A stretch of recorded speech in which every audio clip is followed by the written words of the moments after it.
Welcome everyone to this meeting of the General Council. I'm Anne Henderson, Rector of the University, and I'll be chairing today's proceedings. This live event is being recorded and can be accessed later from the General Council website. We understand that we have members of the University's alumni associations from around the world live, and we welcome you all.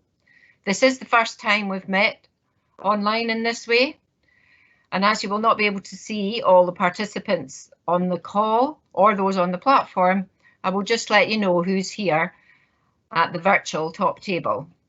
So I'm joined today by the Secretary of the General Council, Professor Anne Smythe, Sir Philip Moyer, Convener of the Business Committee of the General Council, Professor Peter Matheson, Principal and Vice-Chancellor, Professor Colm Harmon, Vice Principal Students, and the Reverend Dr. Harriet Harris, the University Chaplain. The University Secretary, Sarah Smith, sends her apologies for the meeting today. The meeting agenda is in the Billet magazine on page 17, but I will also talk you through the agenda as we go through the meeting. I'd like to now invite the Chaplain, Reverend Dr. Harriet Harris, to open the meeting with a moment of reflection and a prayer. Thank you, Harriet. Thank you, Anne. This opening reflection is always an opportunity to pause and reflect on our common purpose as we come together and deliberate together about the health and future of the university. And we have more cause to pause and reflect this morning than we would usually have in any given year. Since we met last February in the Bay Centre, so much has happened to our world, our university and ourselves, so that regrouping is particularly important, poignant, painful and hopeful. So we think of those in our wide university family who have passed away during the pandemic, our honouring of whom has not yet received its full expression because we cannot yet gather together, but whose contributions we remember with gratitude and whose fruitful endeavours we carry forward as best we can in our continuing life together. And we know that so many people are putting up with so much, bearing so much, and we think of all those who have suffered loss of various kinds. And we give thanks for the immense work that our colleagues are undertaking in responding to the virus medically and socially, for the research in combating the disease, the labour in caring for those who are sick, and the daily endeavours to sustain our students and one another through one of the most difficult times we've been called to face. We ask for diligence and cheerfulness, for good courage and discernment in our business today and all days, and as we play our part in being the university and shaping its service in the world.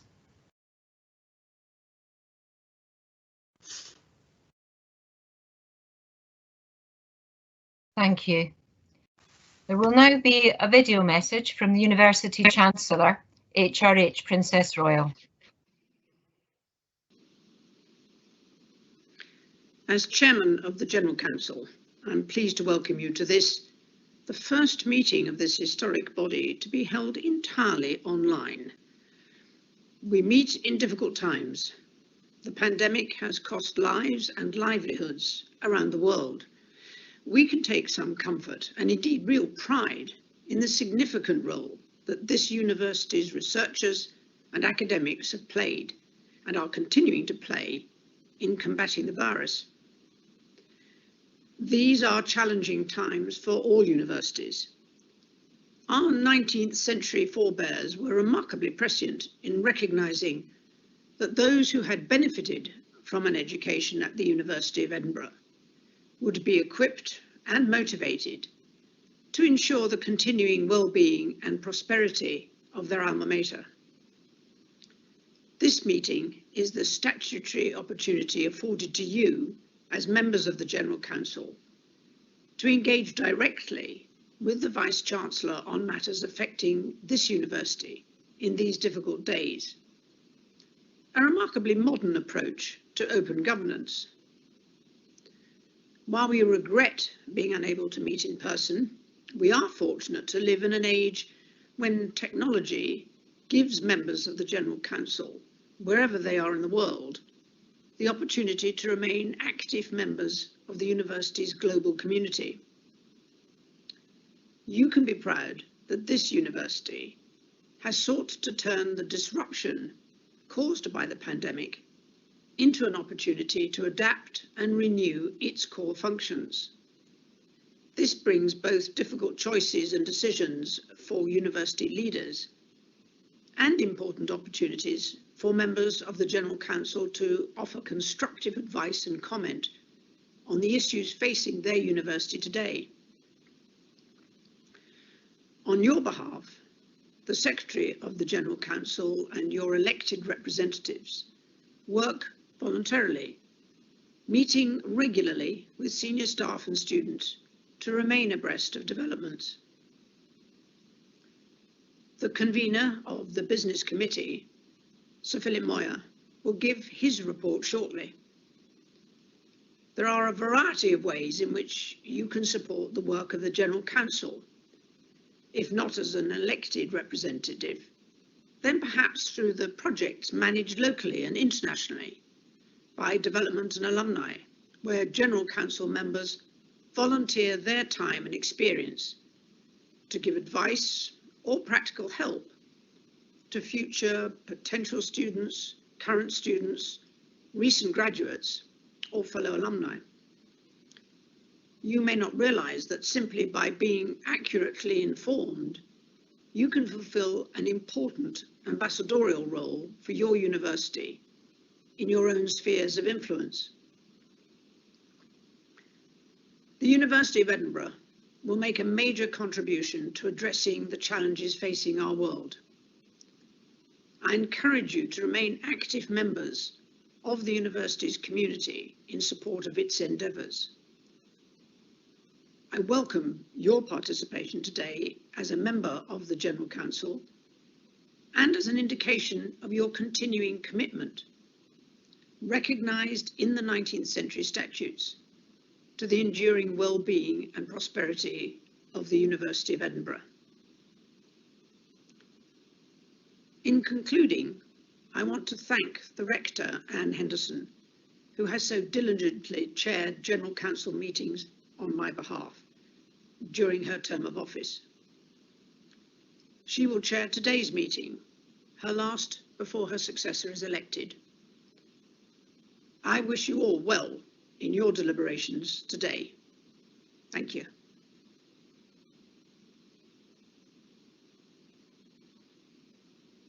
I'm now going to move to the business of the meeting.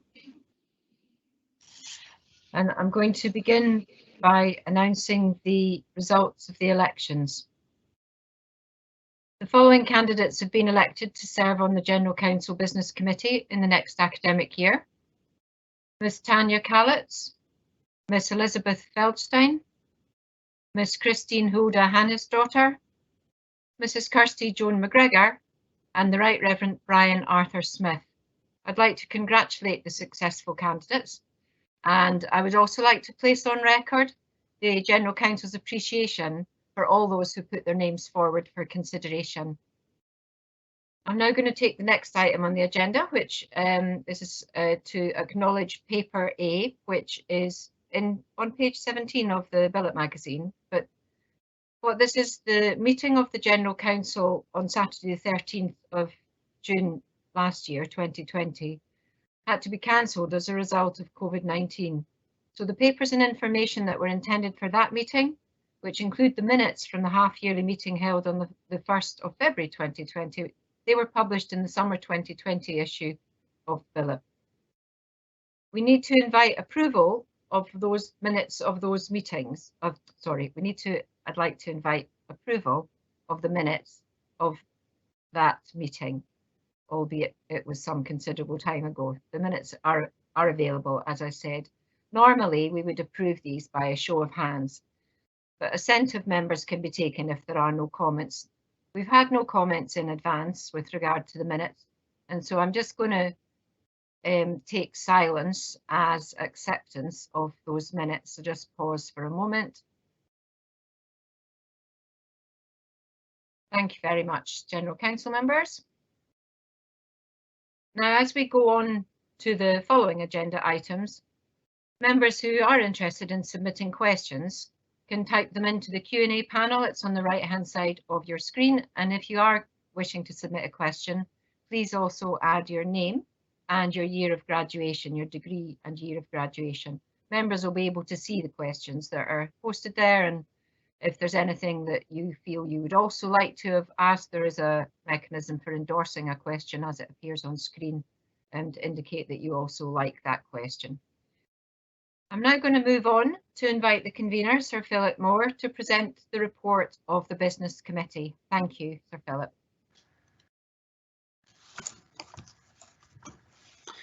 Rector, Principal, members of the General Council and guests.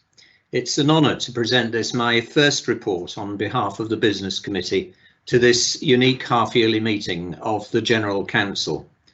No member of the University or the General Council who spent many hours in online meetings over the course of the pandemic will believe that they're a wholly satisfactory substitute for meeting face-to-face. Nevertheless, today's online meeting does bring some advantages. The first is that we've all just been able to see and hear from the Chancellor of the University, Her Royal Highness the Princess Royal, a message underlining her deep commitment to the University, a message of encouragement and of hope. I'm sure that I speak for us all in thanking Her Royal Highness not only for her message, but for the example she sets for us of steadfast service to the University and to the wider community in all circumstances and at all times. Secondly, meeting online means that we're able to welcome members of the General Council from all over the globe. I know we're joined today, either live or through the video recording of this event, by Edinburgh alumni networks in countries across Europe, Africa, Southeast Asia, as well as in China, the USA and Canada. You are all most welcome. Numbering almost 250,000 in total, the size and spread of the General Council's membership is clear evidence of the role that Edinburgh University has played and continues to play as a world-class university in shaping the lives of people in every continent. That role has rarely been more evident than during the pandemic, which has both demonstrated the strength of the contribution that Edinburgh makes through its teaching and research, and presented many challenges to this university as to others in how to continue to deliver world-class education and research in radically different and difficult circumstances. Later in our meeting, the Principal and Vice-Chancellor Peter Matheson will present to us his annual report, in which he'll set out, with his customary clarity and openness, how the university is meeting the challenges and taking advantage of the opportunities which not only the pandemic, but other developments, including the UK's exit from the European Union, are presenting. At the conclusion of each half-yearly meeting, the General Council commits the execution of its responsibilities to its Business Committee until the Council meets again. The Business Committee has continued to carry out these responsibilities since the Council last met a year ago, adapting its working practices to ensure that we can do so effectively. The strength of the committee's arrangements lies in two things: its dedicated and able secretariat, of whom more later, and its members and standing committees. Covering respectively academic, constitutional, finance and services, international and public affairs, the meetings of these committees with senior staff of the university and others enable elected representatives of alumni not only to understand the issues the university faces, but to engage with and influence the development of thinking within the university, as well as providing the university with an informed body of ambassadors in the wider community.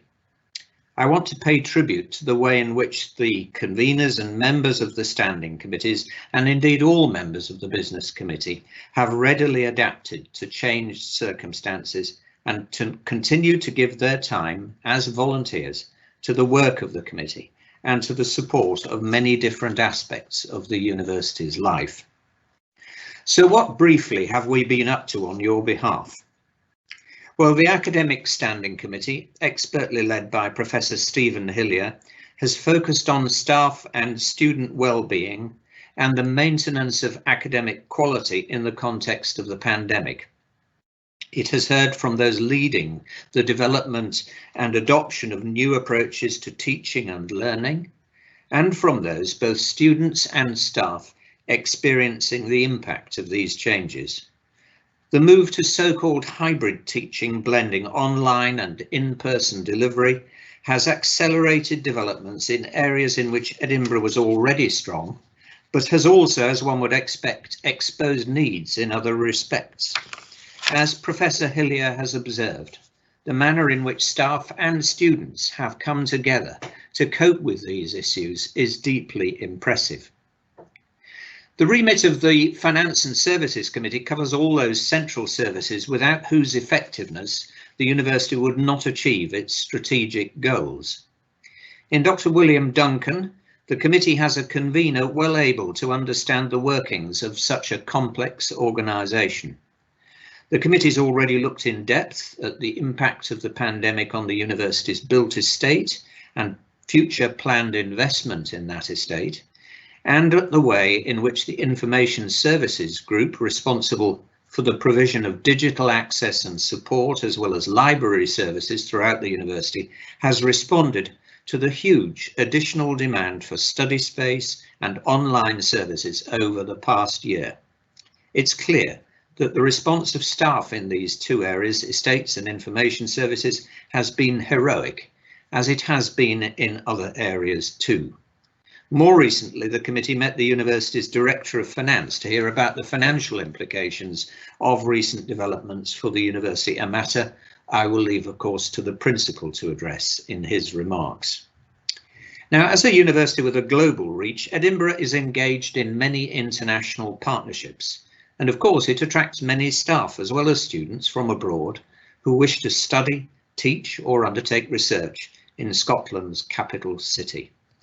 The strength of the university's global appeal has been shown by the fact that the number of post and undergraduate students enrolling from abroad has been maintained at approximately 16,000 in spite of the immediate impact of the pandemic. However, global changes, political, economic and in the higher education sector, mean that a review of Edinburgh's international links is timely. The International Standing Committee, enthusiastically led by Kristina Sumelikova, is well positioned to contribute to such a review. The committee is also continuing to have an eye to the welfare of international students studying at the university, for whom the past year has been particularly challenging, and is seeking to build our links with a network of alumni associations and groups which bring together Edinburgh alumni around the world. Last, but by no means least, the Public Affairs Standing Committee, ably steered by Candice Donnelly, has centred its attention on three themes, all connected with communication. Communication in the context of the university's response to the pandemic, the university's recently published new community plan and how alumni can contribute effectively to that, and finally, how the General Council itself communicates with its own members. The Secretary of the General Council will have an important announcement to make on that last matter shortly. Members of the General Council may therefore rest assured that despite these challenging times, the voice of its alumni continues to be heard and listened to in the life of Edinburgh University, and that we will continue to adapt our ways of working as necessary to ensure that we play our rightful and constructive part in that life. Now, having already thanked my colleagues on the Business Committee, among whom I include Gordon Cairns, the committee's vice convener, I end with three brief tributes.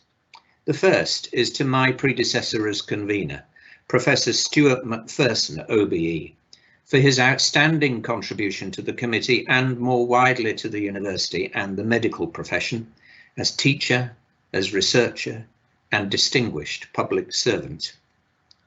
The second is to Professor Anne Smythe and her assistant, Alison McCleary, who together have enabled the change in our working practices, which I have described, and in Anne's case in particular, have ensured that the General Council's relationship with other parts of the university continues to be strong, productive and mutually supportive. My final tribute is to the Principal, his senior colleagues and the staff of the university at all levels, not forgetting also those active in the Student Association and other student organisations.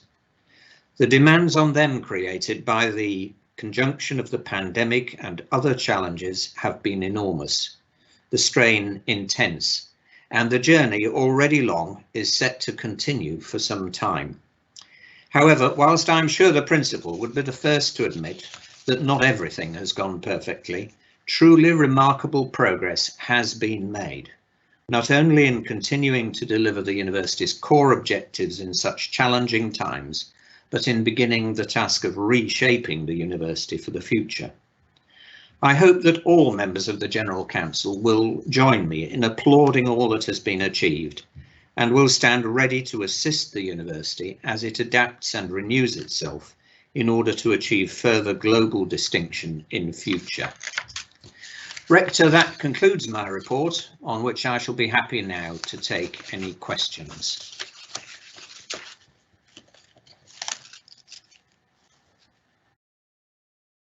Thank you very much. I haven't had any questions submitted so far, and we'll be moving to take the Principal's report after the Business Committee report. But may I just, sorry, well, just later, the Principal's report comes later on the agenda. Just now, thank you very much, Sir Philip, for that comprehensive report reflecting the work of the committees of the General Council. Does any participant have a question that they wish to place in the Q&A box for the convener of the Business Committee?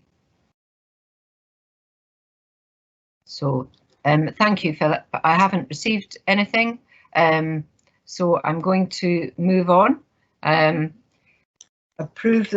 the meeting to approve the report of the Business Committee. Again, clearly we have to, I can't see everybody, so I'll take silence as approval for this report.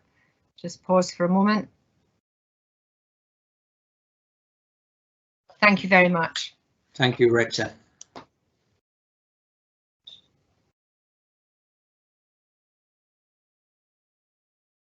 Thank you. I'm now going to move to take agenda item 5 and 6 together and invite Anne Smith, the Secretary of the General Council, to speak. Thank you, Anne.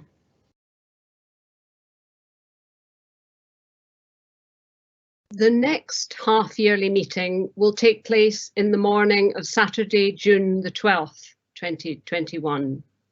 Any motions for discussion at that meeting should be received in the General Council office, that is to say its virtual office, by the 24th of March 2021. We had planned to meet in the McEwan Hall. You will understand that in the current uncertainty, we now expect that meeting will have to be held online. The final arrangements will be announced in Billet and on the General Council website. Some of you may recall that in 2019, we followed the summer meeting with a programme of events about the university's relationship with Africa, past, present, and its very exciting ongoing and future relationships. Following the success of that meeting, we had planned a programme for June 2020 to showcase the university's engagement in and with China.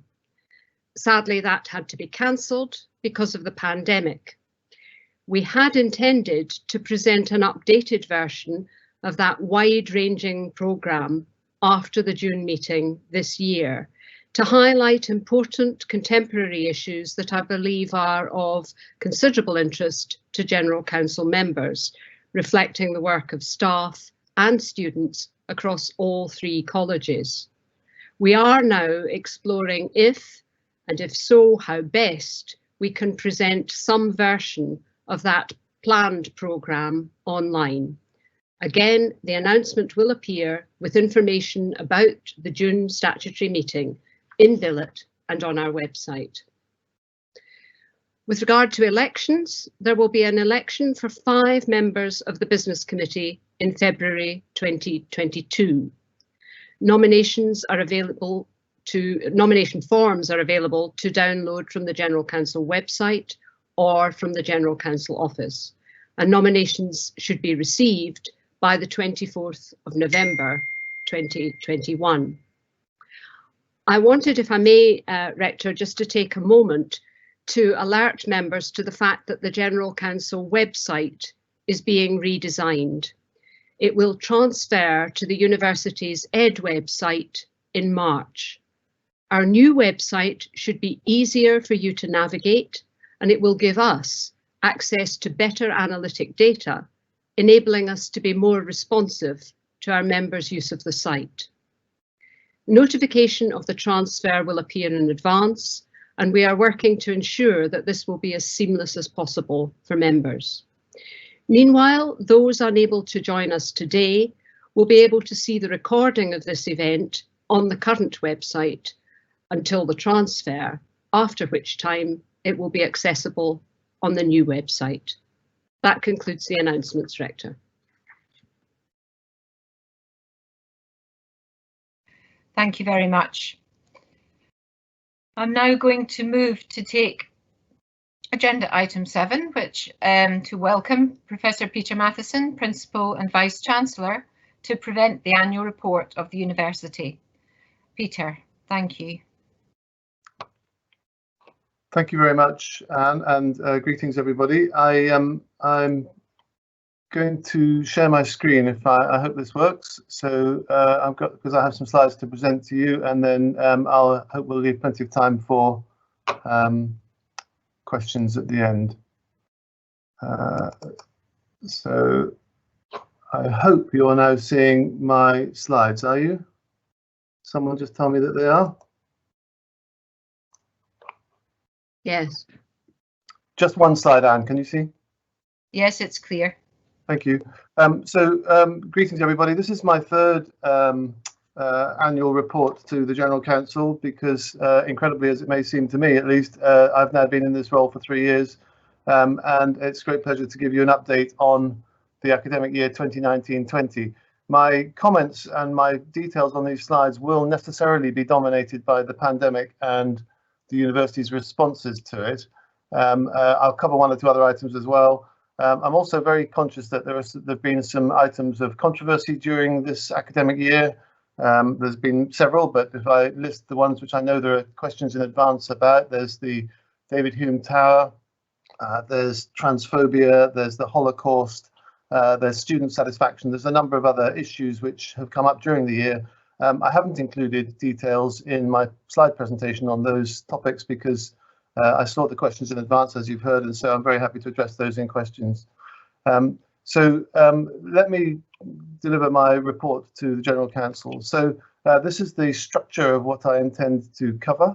I'll give you some facts and figures on staff and student numbers, as we always do as part of this report. I will talk about COVID-19 and the process that the University of Edinburgh has used to respond to the pandemic, which is, as many of you will know, has been entitled Adaptation and Renewal. And I will say something about those words. I'll talk a little bit about the impact of the pandemic on the university and some of the research that's been going on. As Sir Philip said, I completely agree that this is far from over and we will be dealing with this pandemic and its consequences for a number of years to come. And so this is very much a report, a staging post along the way, I think, rather than any kind of conclusions. I'll present some details on finance and then I'll talk a bit about the university more generally. As always, I will tell you about some awards that the university has made in this academic year. I'm going to say a few words about the City Region deal, which I think the General Council has heard about in a number of different forms in previous years, but there's some really significant news to report to you under that heading, and I will touch on the topic of Brexit. I also want to finish my remarks by looking forward to give you some data on student recruitment, the up-to-date data that we have on the next academic year, I've got a slide on what I've called reasons to be cheerful. This is a sort of subjective phenomenon, but there are some reasons for optimism about both the university's response in the last 12 months and indeed its prospects for the future. I certainly would wish to, at the outset, agree with another thing that Sir Philip said, which is that the University of Edinburgh clearly hasn't got everything perfectly right. We're very conscious of that, and we're very keen to learn lessons from those things which have not gone well. But there are some things which have gone well. And then I'll end with a few reflections and conclusions and then invite questions and comments. I wanted to start by showing you my last slide from my annual report a year ago. This was my last slide. It said that we had much to be proud of. We were in as robust a position as any UK university. There were significant external events to come. The strategy document that we had published sets the high-level principles and aims and the key role of staff and alumni in delivering those strategic priorities. The point to highlight is this one. Clearly at the time, I was thinking mostly about Brexit, about the United States relationship with China, and also the presidential election in the United States that we were anticipating at that time. I can't claim any prescience and said that I've predicted the impact of the pandemic. The 6th of February 2020 was a month before the first death from COVID-19 was reported in the UK. With hindsight, there were probably deaths due to the pandemic before that, but at the time of our meeting a year ago, we were still a month away from the first death in the UK from this pandemic to be reported. And clearly events have moved on dramatically in the time since then. So I could not have predicted the external event, which has actually dominated our year. And as I've said already, I think will dominate for years to come. Okay, so here are some facts and figures. This is staff numbers and student numbers. You can see that the university remains similar size to last year. There's been a little bit of growth since last year, as indeed there has been incrementally over the last 15 years. The total number of staff reported on this census was 15,500, and the total number of students was over 44,000, made up, as you see, in the three colleges with the usual disproportionate split, with arts, humanities and social sciences accounting for more than half of the university by student number. This shows you the breakdown in a graphic of the same data, and also shows you where these students come from. So you can see on the left-hand diagram that this is the point about arts, humanities and social sciences being a huge part of the total university, and the numbers are given in the table below. On the right-hand side is where they come from. You'll see that the makeup of the students is 26% from Scotland, 25% from the rest of the UK, and almost half the student body from outside the UK, with 12% from the EU and 37% from non-EU international origins. And so we remain a very diverse and a very cosmopolitan university by the analysis of our student body. This shows you the split between the different student categories. Undergraduate is represented by UG, postgraduate taught and postgraduate research. And this is also split by college. And you can see that in each of the three colleges, there are substantial representations of both undergraduates and postgraduates, but in all three colleges, the undergraduate body is considerably larger than the total postgraduate body. All of these data are publicly available, and of course my slides will be available if anybody wants these numbers. So I won't dwell on the numbers, I just want to make the general conclusions. This slide shows a version of which has been shown at each of the annual reports that I have presented to the General Council, and it shows the individual details of the countries of origin of the students entering the university in 2019-20. And in the first year that I reported to the General Council, which was 2018, the number from China had just, and this is Greater China, so this is mainland China, Hong Kong, Taiwan, the number had just overtaken the number from the United States. It was the first year in which that had been the case.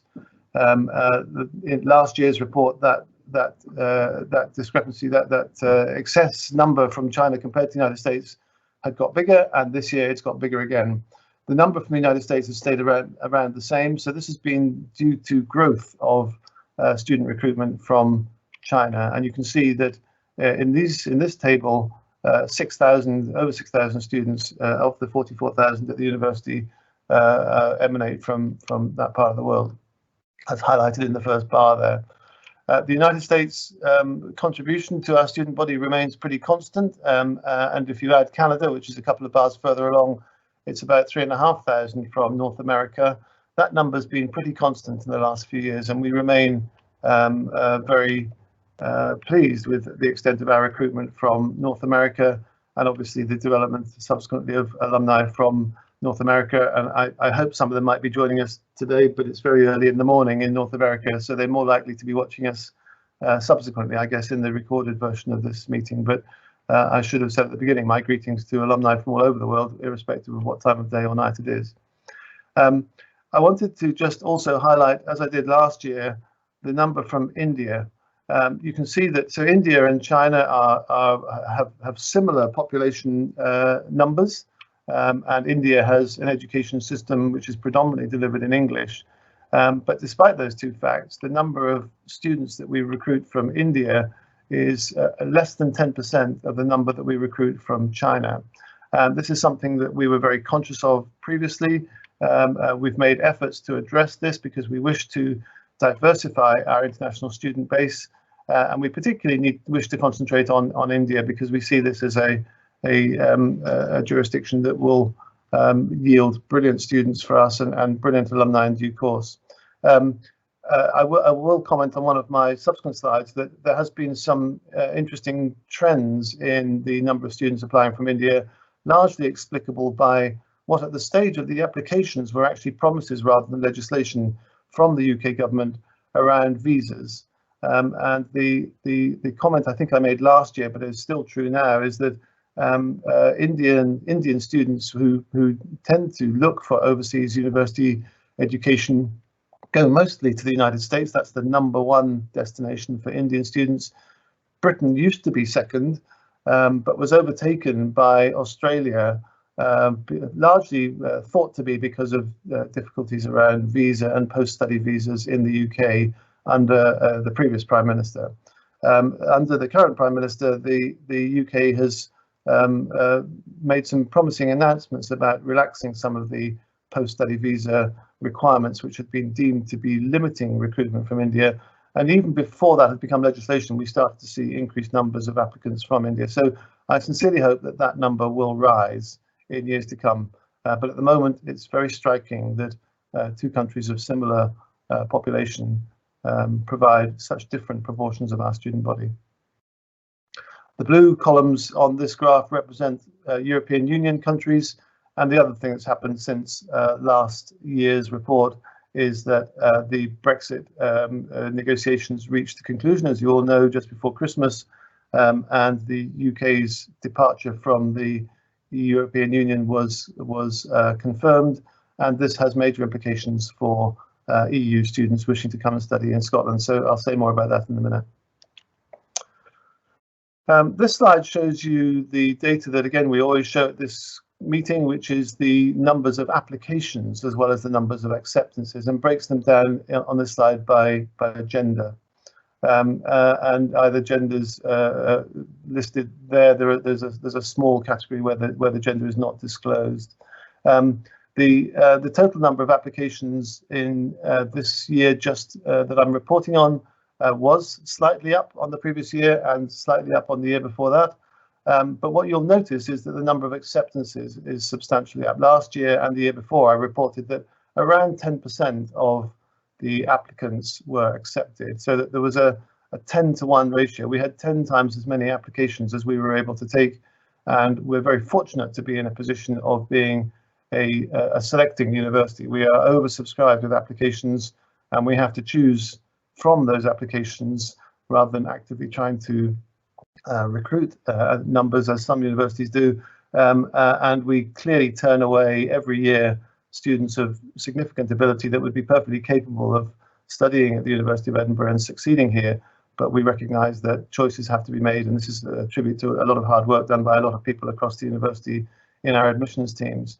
The difference this year was that the proportion that we accepted was higher than 10%, and indeed the proportion you can see was about 1,000 higher than the previous year.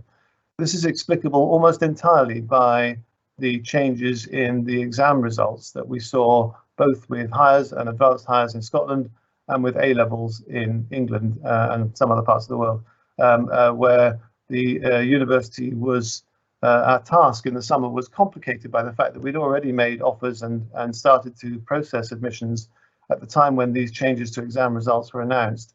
And so suddenly there were a load more students that had met their offer that previously we had been led to believe by the initial results had not met their offer. And we boldly and correctly, in my view, undertook to honour those offers wherever we could, either with a place this year or with a place on an alternative course, if that was acceptable to the student applicant, or with a deferred place for the following year, if it was impossible to offer a place for this year. So we were very open-minded and generous and transparent, I think, in our response to those exam changes, and that culminated in us taking considerably more students than we would normally do. And this has obviously made a lot of work for everybody, both the admission staff, but also for the staff that are involved in caring for and teaching these students once they're admitted to the university. So this has been another substantial contribution to workload in the year that's just completed. So let me move on to the pandemic itself. We've called the process that we've adopted to respond to the pandemic adaptation and renewal, and you could well say what's in a name. Well, we deliberately chose these words because of the discussion at the beginning of the pandemic, where everyone was talking about pandemic recovery plans.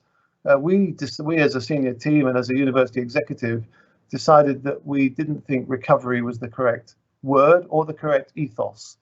Recovery implies something complete. In other words, you have a problem and then you recover from it. It also implies not necessarily, but usually something quick. And we felt that the response to the pandemic was going to be neither quick nor complete.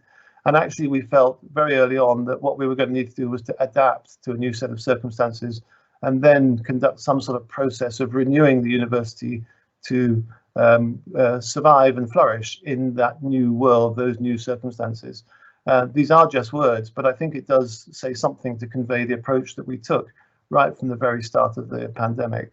And this process of adaptation and renewal is still ongoing. We initially took an analysis that there would be 3 timeframes that we needed to consider: the immediate and the contingency action in the first 3 months of the pandemic.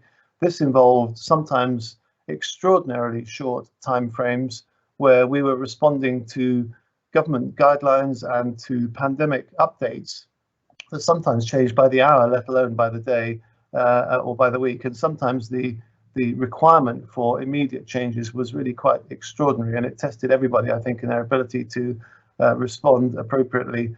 And certainly during those early months, I don't think we got everything right, but I think we did do some things which turned into sector leading positions on various responses to the pandemic. So I think the decisions that were made at that time were all made in good faith. They were often made without much consultation because there just wasn't time, and it was a phase of top-down leadership and decision making, which is unlike anything I've experienced previously in my career, and certainly unlike anything that the University of Edinburgh would normally be accustomed to, but it was necessitated by circumstances. We then moved into what I'd regard as the short-term phase, which was the next 3 or 4 months. Particularly at that time, this was around the admission cycle for the next academic year, planning for the next academic year in terms of how we were planning to deliver teaching, decisions, of course, about things like graduation ceremonies and various other activities of the university. There was a lot of stuff that wasn't the most immediate in terms of having the initial impact, where we had to shift the university to completely new ways of working, both for our teaching and research, indeed for everything else that we do. This was then the next consideration of what would come in the next academic year. And then the third phase, which we started to consider, and I suppose is the phase that we're largely concerned with now, is the next bit, the renewal phase. Because of the way the pandemic has continued and continued to have impacts, there's a real blurring between the short term 3 to 5 months and the renewal phase. I mean, clearly we're still having to plan for the next academic year now, the 21-22 academic year, with the pandemic very much in mind. And I wouldn't want anyone to think that we ever believed that that wasn't the case. We've been saying, and I've been saying right from the outset, that I expect this pandemic to affect the behaviours of people for a decade. That's partly from my experience of living and working in Hong Kong, where the same was true for the aftermath of the SARS epidemic. Even though SARS disappeared, the impact on behaviours was very long lasting. And I think that's very likely to be true for COVID-19. So the short term really was short term in the sense of university academic year planning, but we never expected the pandemic to be a short term phenomenon. And I expect the renewal phase to be longer than 24 months, as it's detailed on this slide. This process, this construction of a response was approved by the university executive, and the university executive has remained very actively involved in a lot of decision making, initially with a lot of the decisions being shared with the executive electronically, just because there wasn't time for physical meetings, but latterly the executive has met much more frequently in the past and has played an active part in our decision making.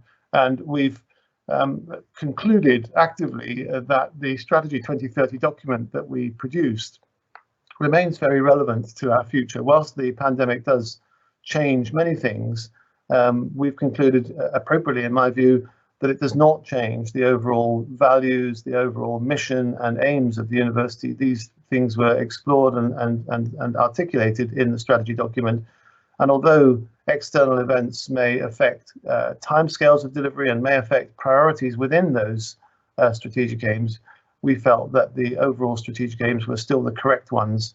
And indeed, I think if they weren't, that would call into question the validity of the aims that we developed in Strategy 2030. This is aimed to be high-level principles for the university rather than operational detail. And so if we got it right, then these should still be applicable to the university as it negotiates through its way through external events, even of the magnitude of the pandemic. Adaptation and renewal has the 4 work streams listed there with their respective leaders. So there's a research and innovation work stream led by Jonathan Seckel. There's a students work stream led by Colm Harmon. There's an estates and digital infrastructure work stream led by Catherine Martin, and a reshaping work stream led by Sarah Smith. All of these have been meeting very frequently, and they've been iterating with one another and with the overarching group, which I've chaired, and we've been reporting, as I've said, regularly to the university executive, and I should say also to the governing body of the university, the court.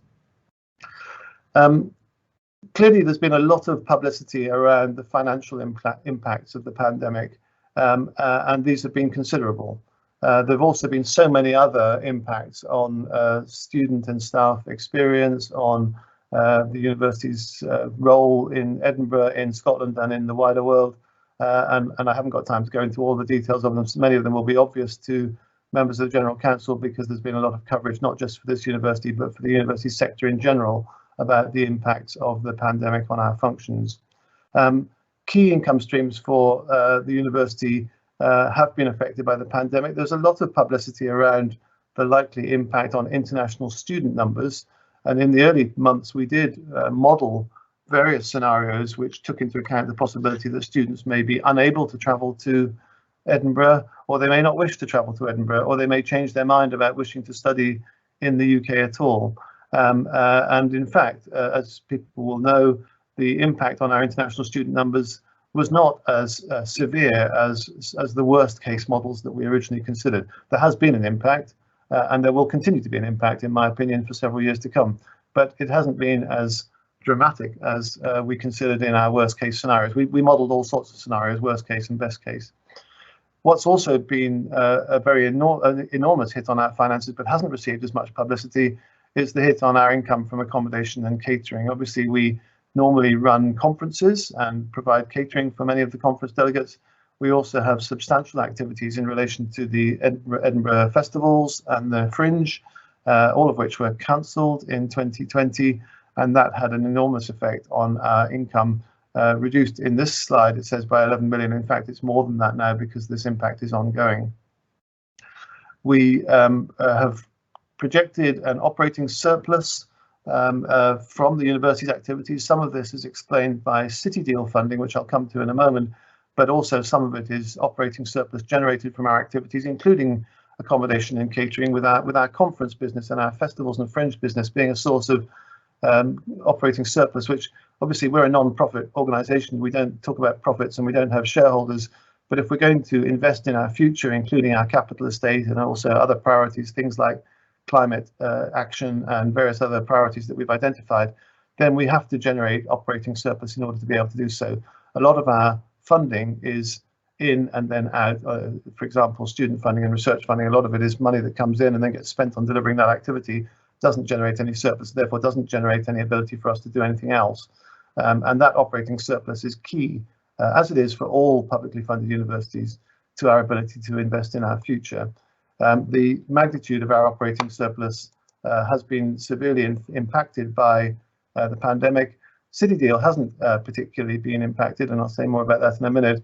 But certainly things like accommodation and catering, which normally generate surplus for us, have been severely impacted, and there's been a substantial reduction in the projected operating surplus in the year that's finished for 1920, and those accounts have already been published. But that will also continue into the current financial year and into several financial years to come. And at the moment, the University of Edinburgh is projecting a likely deficit in the current financial year, and that will be the first year for several years that there's been a deficit.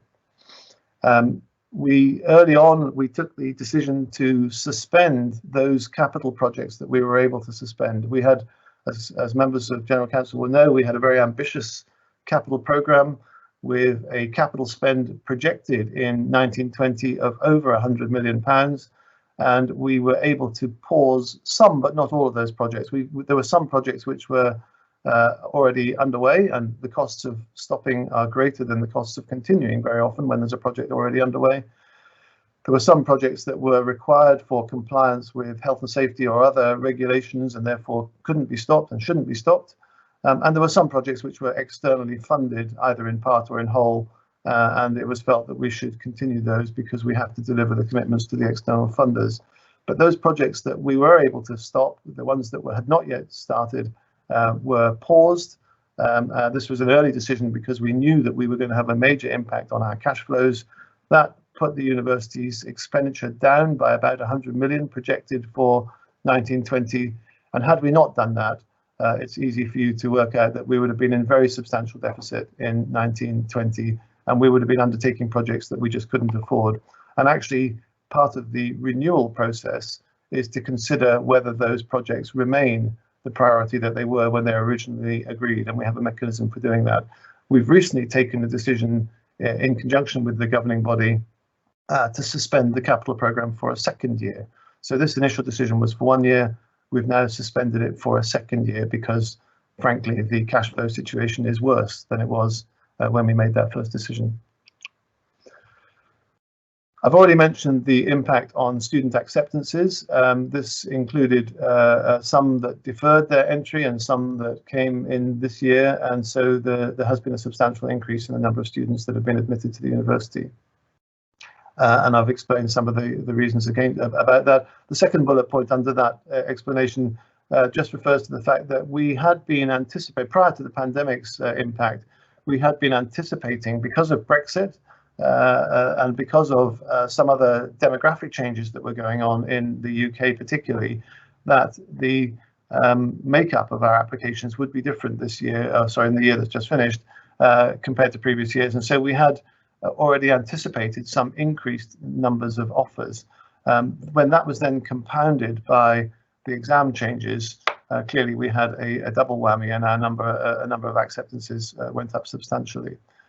This has had a significant impact on the student experience, both in terms of numbers and in terms of all the other impacts of the pandemic. And I know that one of the questions submitted in advance was around the National Student Survey and the aim that I've talked about in my previous reports to address and improve the student experience and indeed the staff experience at the University of Edinburgh. I'll say more about that in response to those questions when I'm sure they'll come up. But clearly the students at the University of Edinburgh have had a really terrible time this year, as have students at every other educational establishment. We regret that. We've worked very hard, and many colleagues have worked day and night to address the needs of our students, but there's no escaping the fact that the experience has not been what they hoped for and what they wished for and what they felt they were able to expect. We have learned from a lot of the things that have gone on, and we will continue to apply that learning as time goes forward. But I think it's right to acknowledge that the student experience has been very severely impacted by the pandemic. And for some of these students, particularly the first years, this comes on the end of a school experience that was also severely impacted.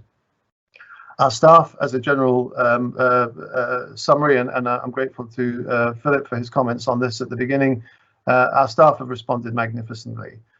There was a very rapid switch to hybrid delivery of teaching and indeed of assessment. There's been lots of discussion about modalities of teaching, but there hasn't been much discussion about modalities of assessment. But in the early response to the pandemic, we had to shift not only a lot of our teaching to online delivery, but also a lot of our assessment. And this required real innovation and real flexibility on the part of both students and staff. And that was conducted very smoothly and very successfully in the first few months of the pandemic. And again, we've been able to learn from that for the subsequent responses. The on-campus support to our students and staff has been delivered through, of course, through the schools, but also through accommodation, catering and events, ACE, and also through the ISG, the information services groups, the IT services. And again, we've learned lessons where some of these things didn't go well, but the vast majority of our response did go well, and we have data to support that assertion. There's also a really substantial exercise which has not received much publicity to close down the estate. We shifted the University of Edinburgh to predominantly a modality of staff working from home where they were able to do so, and students working predominantly online, particularly in the early months. And that necessitated all the buildings that we normally occupy to be safely and securely closed. And then as the pandemic progressed, many of these buildings needed to be reopened. This is an enormous amount of work. It has to be done in a properly constructed way with safety issues being uppermost, but also making sure that where there was access required to the buildings, it was maintained. This is an enormous logistical exercise which was undertaken brilliantly by estate staff.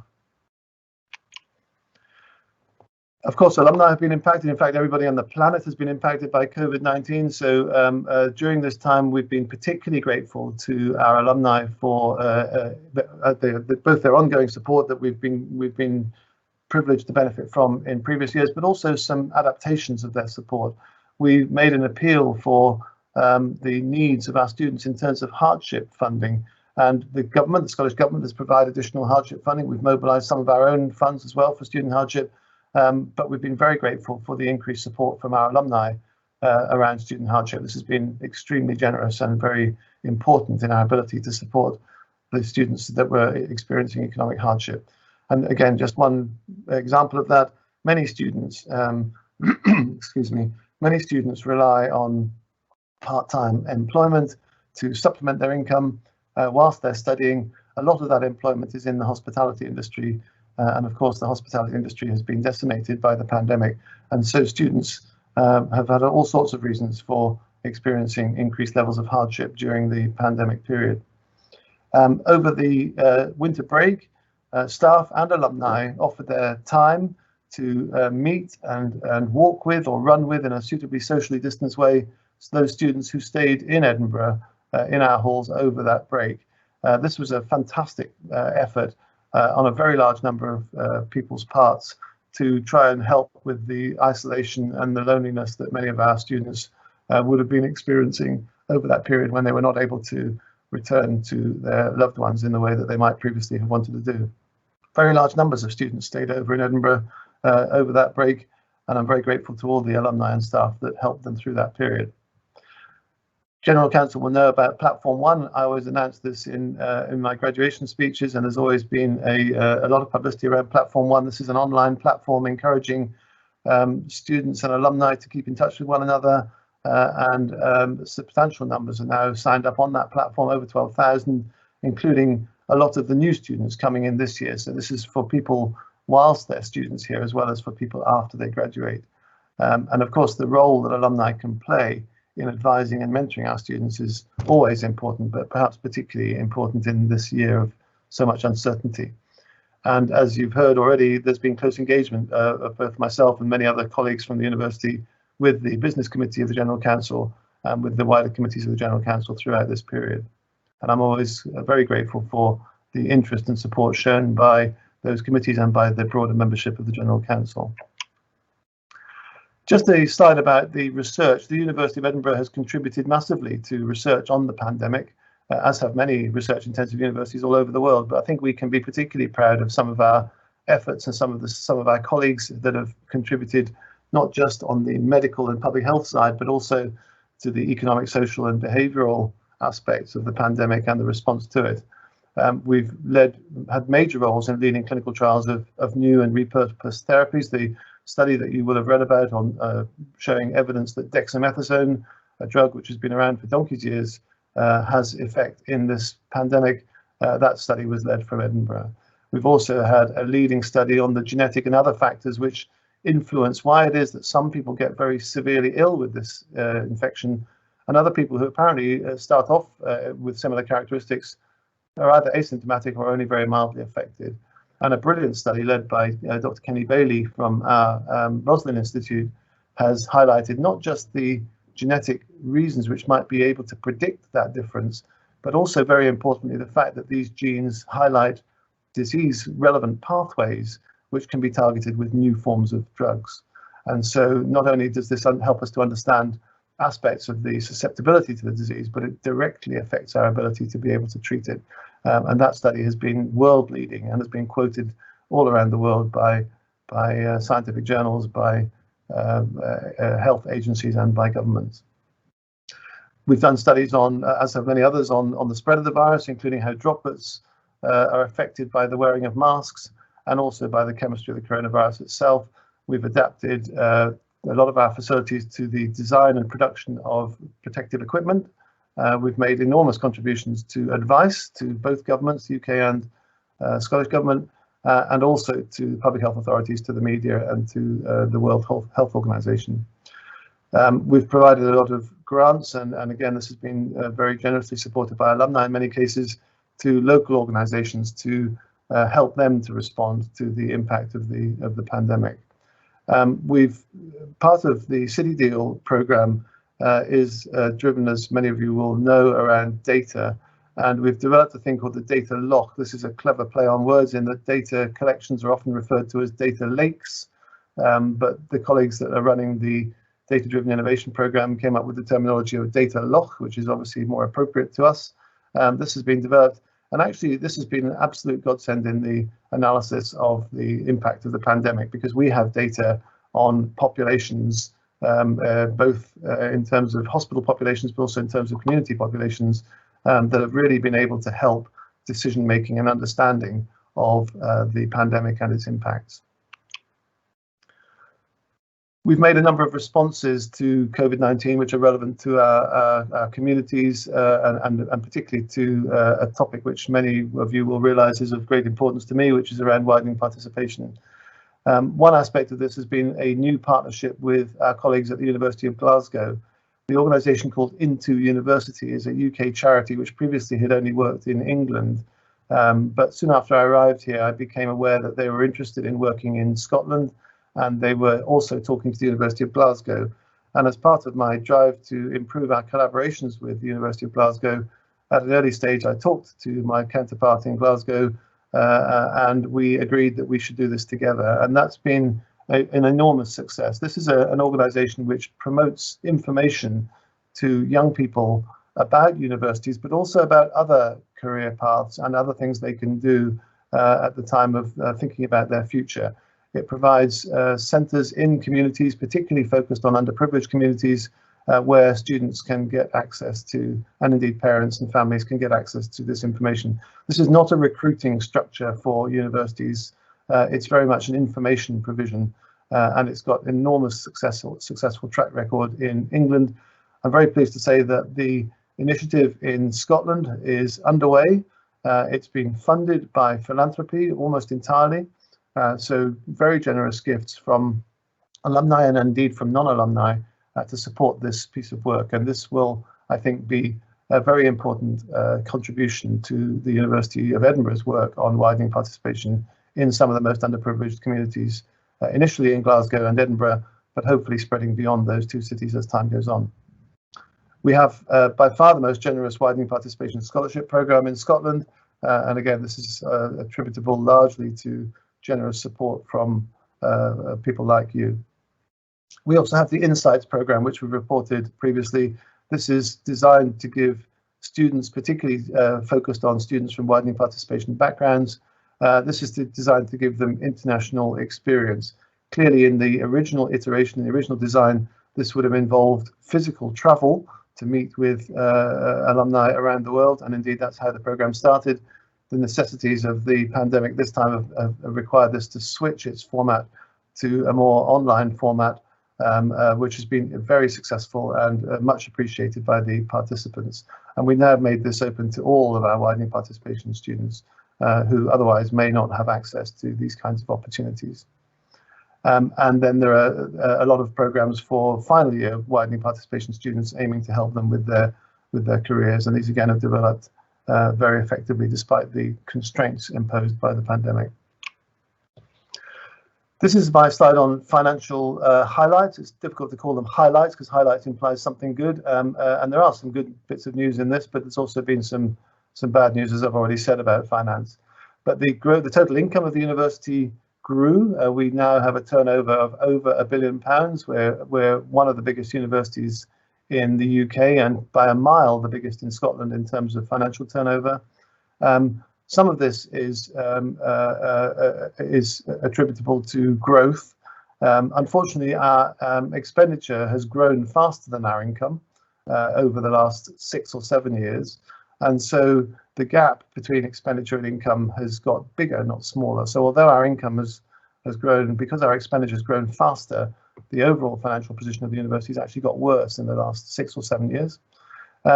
The city deal, the city region deal, is an externally funded programme of work, largely funded by the UK government with a contribution from the Scottish government, which in total in that year just reported was 192 million. So it's a very substantial amount of income.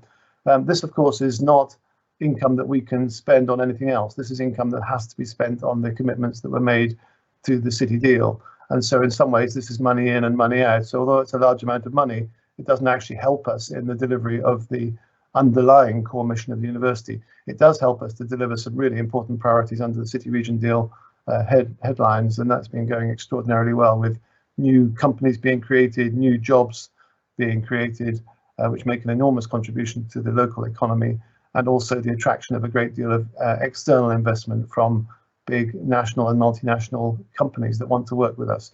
So City Deal is an enormous success, but it's just important to make the point that despite the substantial amounts of funding associated with it, that doesn't increase our ability to invest in the other priorities of the university. You can see that the total expenditure, this is what I was saying, so income's up by 2.2%, but total expenditure is up by 5%. And so no one needs much explanation to understand why the financial position is deteriorating. If we're spending more money than we're bringing in, the situation can only get worse. The makeup of the various contributions to funding are listed there. I won't read them all out. This was a record year for philanthropy. I think Chris Cox is in the audience. So Chris leads our development and alumni, as members of the General Council will know, and he and his colleagues have had a very successful year, bringing in a total of £52 million for philanthropic support of various activities of the university. This is a magnificent contribution and again represents an enormous amount of hard work by a lot of people, and also represents great generosity on the part of our alumni community, many of whom I hope are on the call, but also some non-alumni donors as well. So this has been a real success story. And all of this information is available in the publicly published financial accounts. Very briefly, I won't read these all out because these slides contain a lot of names and a lot of details, but we do take pride in being able to recognise the excellence of our students and staff with various awards during the year, and this year's been no exception. The USA, the Edinburgh University Students Association, runs a system of teaching awards. This year, nearly 3,000 nominations were received, and the winners are outlined on this slide. So there's an award for outstanding feedback. There's one for personal tutor of the year. There's one for outstanding commitment to liberation in the curriculum. There's student tutor of the year, and there's outstanding support staff. My only comment on this slide, I mean, I'd like to congratulate all the winners, and particularly I'd like to congratulate all the nominees, because this is a very small number of award winners from a very large number of nominees, and the decisions are made by EUSA on who is awarded these recognitions. But it must have been a terribly difficult job choosing from those large number of nominations, and everybody that was nominated deserves great credit, and the award winners deserve particular credit. I did just want to say that many of you on the call will know that I've tried to abolish the terminology of support staff because I think it has pejorative connotations. So I prefer to talk about professional services staff, but nevertheless, the category of this particular award is still called outstanding support staff. But I just wanted to make the point that the commitments to the university, whilst they of course include and are often led by our academic staff, there's enormous numbers of professional service staff who often don't get the recognition that they deserve. And I'm very pleased that EUSA has an award to recognise that particular staff group. This is the second slide on these awards. There's a Supervisor of the Year, there's the Outstanding Course Award, and then awards for Best Overall Teaching. And again, I won't read them all out because these slides will be made available to you, but sincere congratulations to all the award winners and the nominees, and thanks to EUSA for all the hard work that's involved in administering these awards. The University Central also has the ability to award some recognition of excellence. The Chancellor, from whom you heard earlier on, puts her name to a series of awards for which we have a mechanism for deciding who is awarded, which is part of my duties. There's a category for impact, there's a category for research, there's Rising Star Awards, and there's a teaching award. So these are awards to staff for particular evidence of innovation and achievement and dedication in the categories of teaching and research. And again, we had some very competitive applications or nominations. It was very difficult to decide who should receive which award, but these are the successful awardees listed on here. Normally these are presented by the Chancellor, but because the Chancellor has been unable for obvious reasons to visit the university in the last few months, the award of these recognitions has been delayed and may actually have to be conducted electronically. We hope that that may not be the case, but as time goes on, we'll be already into the 2021 Chancellor's Awards soon, and so therefore it seems likely that they will have to be awarded electronically, and that's not what the Chancellor wished, nor I wished, but it may just be forced by circumstances. There's also the Tam Dalyell Prize for excellence in engaging the public with science, and this year was awarded, as you see there, to Dr. Andrew Munches from Murray House. There's also the Principals Medals, and they're, as the name would imply, decided on substantially by me, but nominated by anybody in the university. So anyone can nominate for Principals Medals, and these are normally awarded for what we've described as exceptional service. There's been so much exceptional service in the university this year that it's very difficult to pick out individuals. But we decided that we would change the scheme this year. We would expand it and make a much larger number of awards than we normally do, and we would ask nominations, invite nominations, not just for the usual examples of exceptional service, we still welcome those, but also in addition to ask people to think about particular excellence in the context of the response to the COVID-19 crisis. And sadly, there were just not enough awards available for, despite the expanded number, to recognise extraordinary levels of excellence in response to the COVID-19 pandemic. But we did make a series of awards. They're listed again on this slide. They span every section of the university in terms of the 3 colleges and the 3 professional services directorates, and also a couple of awards that spanned various different parts of the university that you see listed there. So again, it's only one way of acknowledging the massive contributions that various members of staff have made over the year. I'm pleased to be able to recognise these people in particular, but clearly there's many more that deserve thanks and credit, and we will aim to continue to find ways of recognising that. There's a new award which was launched this year called the Being Edinburgh Award, and this was recognising any individual who embodies the university's values, and this received 130 nominations. It was voted upon by over 4,000 alumni, students and staff, and if you participated in that vote, I'm very grateful to you. And the winner by a considerable margin was Dr. Nanshan Zhong. You may have read about. He's a person who's been taking a very major role in the response to the pandemic in China and in informing the authorities about lessons that can be learned from China's experience. And I can take the opportunity to announce that Dr. Zhong will be speaking together with Dr. Anthony Fauci, who many of you will have probably heard more about, who's been leading the response to the pandemic in the United States of America.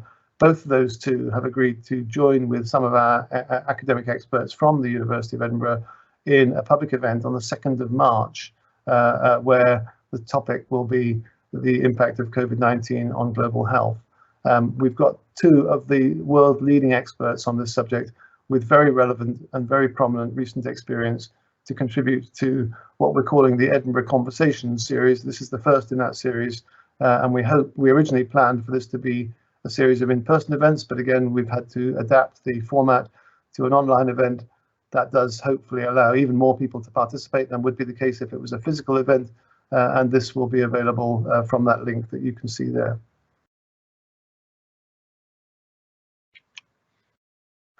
Research during the pandemic has continued very successfully. Now, a lot of the research activity has been focused on the pandemic, and even people that were not previously working on viral infections or public health issues, many of them have switched their research to focus on the prominent issues of the day. But obviously, we already had a very substantial activity in public health and in infectious disease.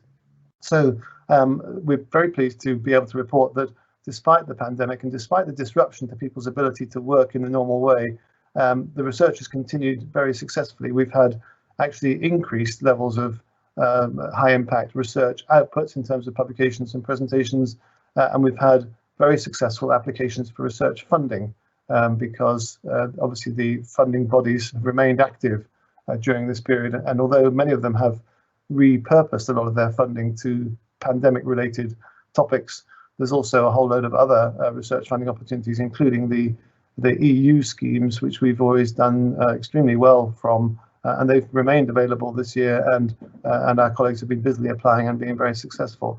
And there are some numbers given in this table on partnerships with industry. This is a particular area of focus of research and innovation that we want the university to focus on.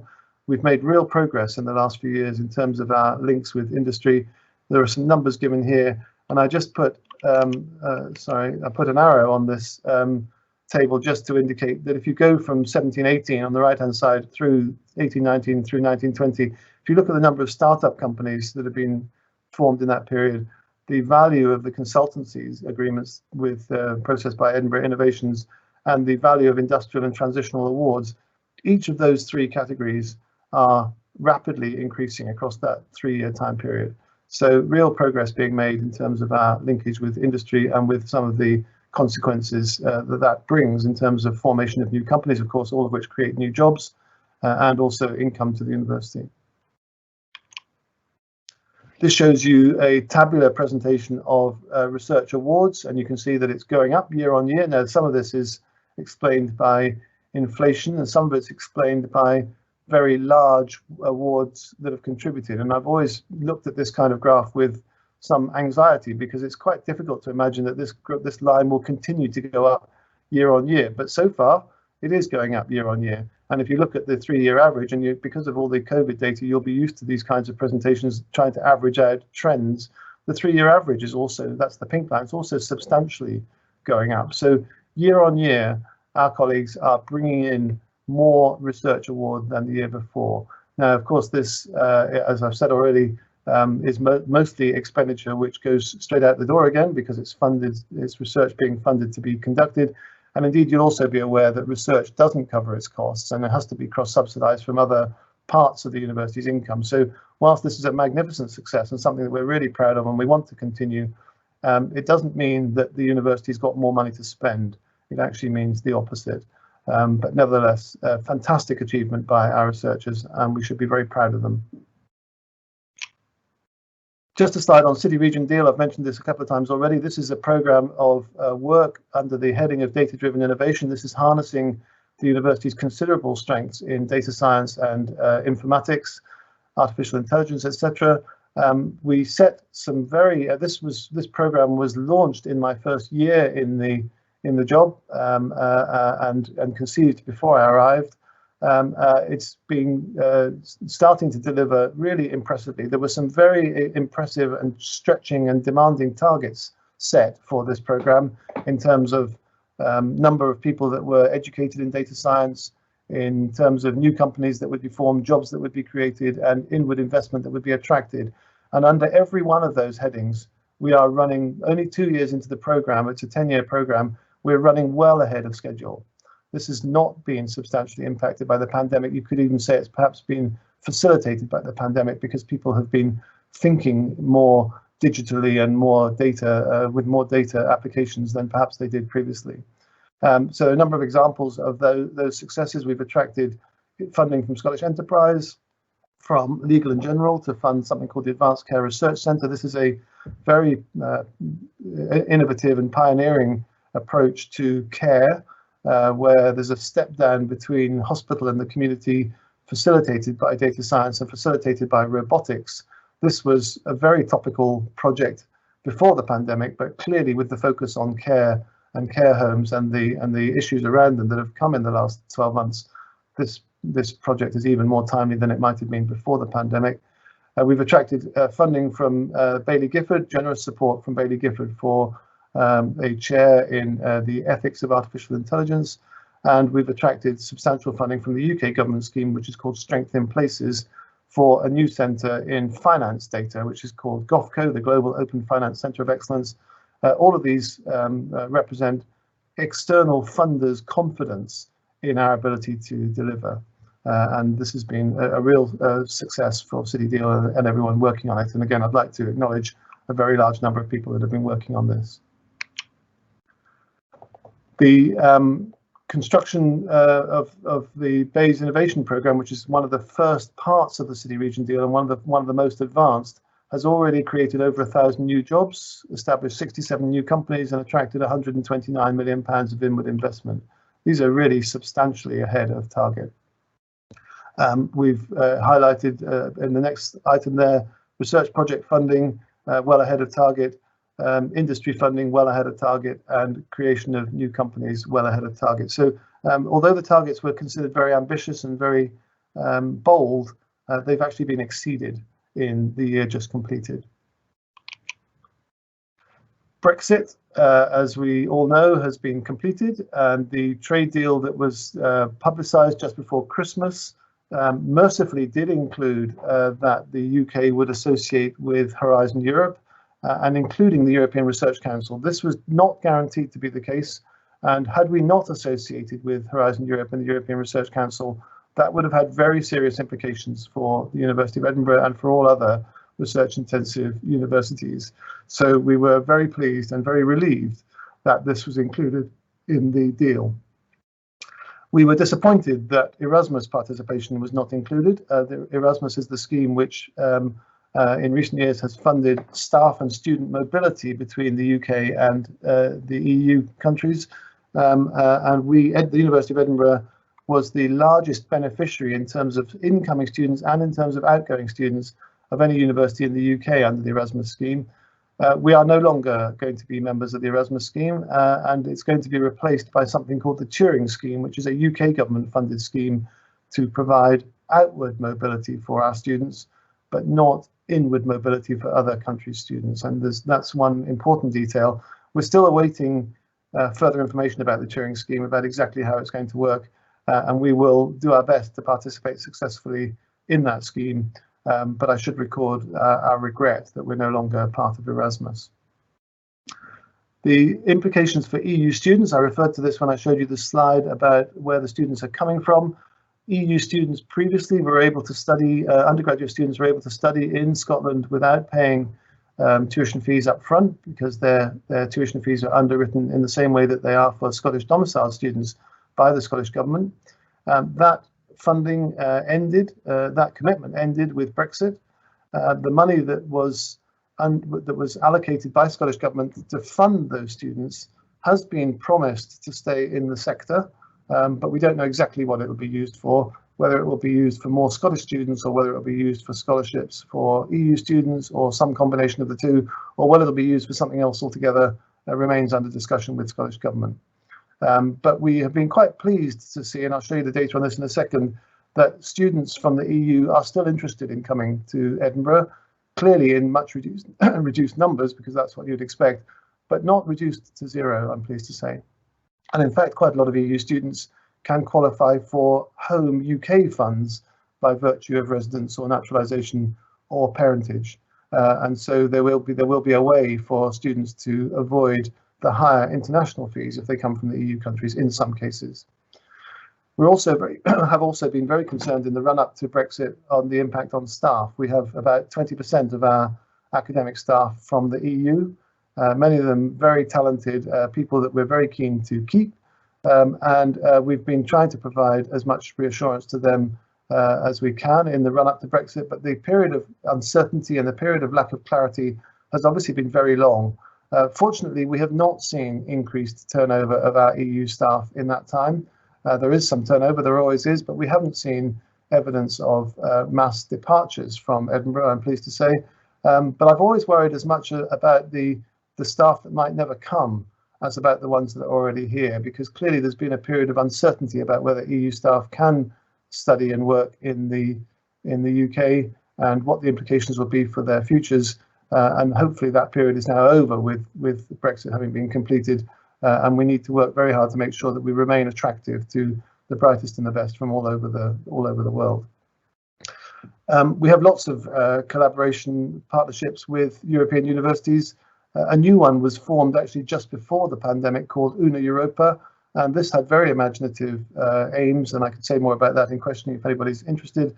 And that particular alliance is with 7 other universities, and the 8 universities in that alliance teach and work in 9 different languages, because the University of Helsinki is a bilingual university, and so there are 8 universities in 9 languages and some very exciting possibilities for student and staff mobility across that network, originally planned to be physical, but obviously now planned to be more digital.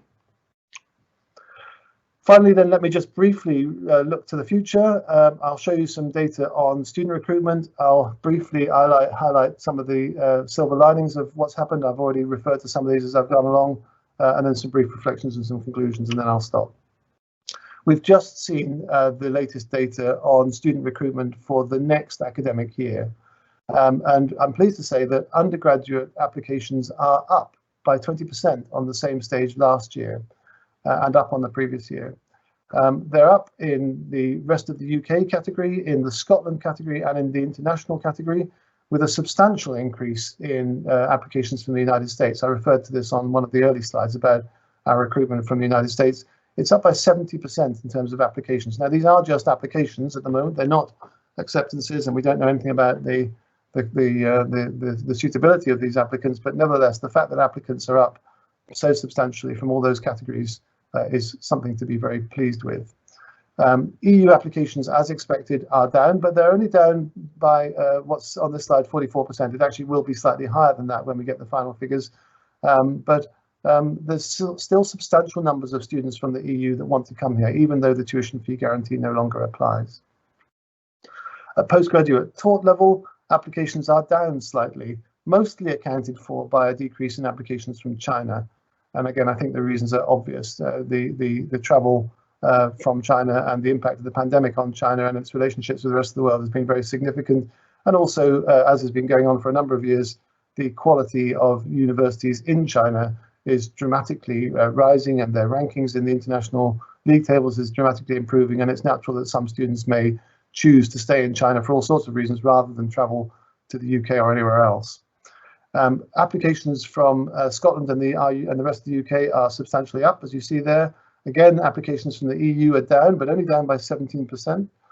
So that's much smaller than might have been predicted with the impact of Brexit. And I've already referred to the fact that applications from India are improving from a low base, it has to be said, but nevertheless, the new visa study route hopefully has started to help when Indian students are thinking about where they wish to study. We do, because of the largely because of the pandemic and the exam changes, we do have a substantial number of deferred international, what's called UFs. So these are unconditional firms. These are people who are definitely planning to come for 2021. So that number's gone up from 120 in the previous year to 400 this year. So obviously those students have to be accommodated and they have to be taken into account in the number of offers that we can make to this substantially increased number of applicants in the year to come. So our admissions teams have an enormous amount of work to do yet again. For the third category, postgraduate research, it's still very early in the overall cycle, but again, we're seeing increased numbers of applications in all cohorts, and at the moment, no reduction in EU applications. So again, this is a rather similar pattern. Our alumni ambassadors, I hope some of you are on the call, and if you are, then my sincere thanks to you. Our alumni ambassadors play a significant role in student recruitment, in publicising the university and what it has to offer, and also in answering questions from potential applicants and their loved ones. And this goes on all around the world. And the number of ambassadors has doubled in 2021 to an incredible 440 across 51 countries. So thank you for all of you who provide such an important role in spreading the word about the University of Edinburgh. I've touched on some of what I think are positives. I'll just very briefly summarise them on this slide. So first of all, the world is learning to cope with, and is still learning to cope with, and hopefully to defeat a brand new virus. It's sobering, I think, to think that our annual meeting 12 months ago was at the stage when the UK had still not had a reported death from COVID-19. So in the last 11 months, we've all been impacted by this pandemic and its implications in the UK. And universities, as I've already highlighted, have made major contributions to understanding and starting to combat effectively this existential threat to public health. Universities, including Edinburgh, have adapted remarkably quickly and effectively. Universities are regarded as organisations which only change very slowly and which are sometimes very resistant to change, but there's been enforced change because of external circumstances. And I think the University of Edinburgh has been, in many ways, sector leading in some of the things that we've done as part of our adaptation. We've shown, and this is true for things like the Insights programme and some of our links with some of our partners elsewhere in the world, we've shown that this phenomenon of internationalisation without travel is real. So people can have very significant interactions with other language jurisdictions and with other countries and with other institutions and with other people very effectively, even without being able to travel and physically be with them. We sort of knew that already, but it's been developed, and the technology platforms have really been developed very rapidly in the last 12 months to allow this phenomenon to flourish. And I personally think that this will remain part of our internationalisation strategy for many years to come, even when travel is easier than it is at the moment. Change has been accelerated, as I've said, and some of this change will be irreversible. And I think we have an opportunity to choose which bits we want to be irreversible and which bits we don't. And so we are actively engaged in a process of trying to understand the things that have been forced to change, which actually we want to keep, and perhaps we should have been changing anyway. And this has been this is true for all areas of the university's activities. There's been a real focus on inequalities. All public health emergencies always focus their impact differentially according to inequalities. And sadly, that's true for the pandemic as well. So people in disadvantaged circumstances are always disproportionately affected. In educational terms, I think this has definitely a positive implication in the sense that the transformative power of education is needed more than ever to both understand and respond to these inequalities. There's also been a practical aspect of this in that what the phenomenon that we call digital poverty. So this is where people are less able to engage digitally, either because of devices, computers or laptops or tablets, because of signal, because of Wi-Fi or broadband access, and because of time, because of their circumstances, including caring responsibilities. All of these things make digital participation more difficult, and we've developed very rapid and responsive ways of responding to these inequalities. So hopefully we've started to address some of the inequalities that might previously have been hidden. So this shining of a light on inequality and its impact and our ability to respond to it, I think, has to be seen as a positive, but clearly something where there's more work to be done and we need to continue for the future. And I've already mentioned Into University, which is one of the really good news stories of 2019-20, a new commitment to help address education inequality, supported by generous donors and a partnership between Edinburgh and Glasgow, which I think sets the way for university partnerships more broadly. So finally, these are my reflections on some of the points that you may wish to discuss, as well as any others that you may wish to raise. Universities are indeed highly resilient organisations. This university has been around for hundreds of years. It's survived wars and pandemics and civil unrest and famines, etc. I'm quite confident it will survive both Brexit and COVID-19, but clearly it's had major impacts. This last 12 months has had major impacts on our functioning. But I do think there are reasons why we can be confident about the future, as long as we do learn lessons and adapt appropriately. The universities that flourish in the next period of time will be those that adapt best. I think any university that thinks that it can just carry on exactly the way as it has done in the past and nothing should change is not going to flourish in the future. I'm pleased to say that I don't think that characterization applies to the University of Edinburgh. Collaboration will be more important than ever, both within the university and beyond it, and collaboration with the EU remains a big priority for us and will not be any less of a priority in view of the UK's exit from the EU. I think there's genuinely reasons for thinking. I've tried to highlight some of these, that if we're smart about harnessing the changes that have worked well, then this period overall, when we come to look back on it in years to come, can be seen as having had some benefits. And I've already made this point, the transformative power of education is probably needed now more than ever. This is always true in economic recessions, it's always true in pandemics, and it's always true in a complicated world like the one that we live in at the moment. So I think the University of Edinburgh has both an opportunity and also a responsibility to respond to the circumstances which have changed. So in conclusion, and I'll stop at this point, Anne, we have as a university, a community very much to be proud of. We remain, and I had the same conclusion on my slide last year, we remain in as robust a position as any UK university. There have certainly been challenges, but we feel that we've responded to them as well as just about anybody else. There's no question that significant external events will continue. I'm not going to make any predictions about what the new ones might be in the next 12-month period, but the pandemic is going to remain a phenomenon certainly throughout that time, and the implications of Brexit are also going to continue to be something that we need to focus upon. Adaptation to each of these external events, I think, will remain an important part of my work and the work of the senior team and the work of the executive and everybody else at the university. We will be aiming to deliver against strategic priorities through curriculum transformation. We've talked about this previously. I haven't had time to go into it in detail today, but I know Colm Harmon is on the call, and if there are questions about curriculum transformation, I'm sure Colm could pick those up. And also the project that we're calling Reshaping, which I referred to as one of the work streams of adaptation and renewal. This is thinking about the university of the future. We were doing this anyway, but clearly the pandemic changes things. We may have different ways of working for years to come. We may have different demands for our teaching and research.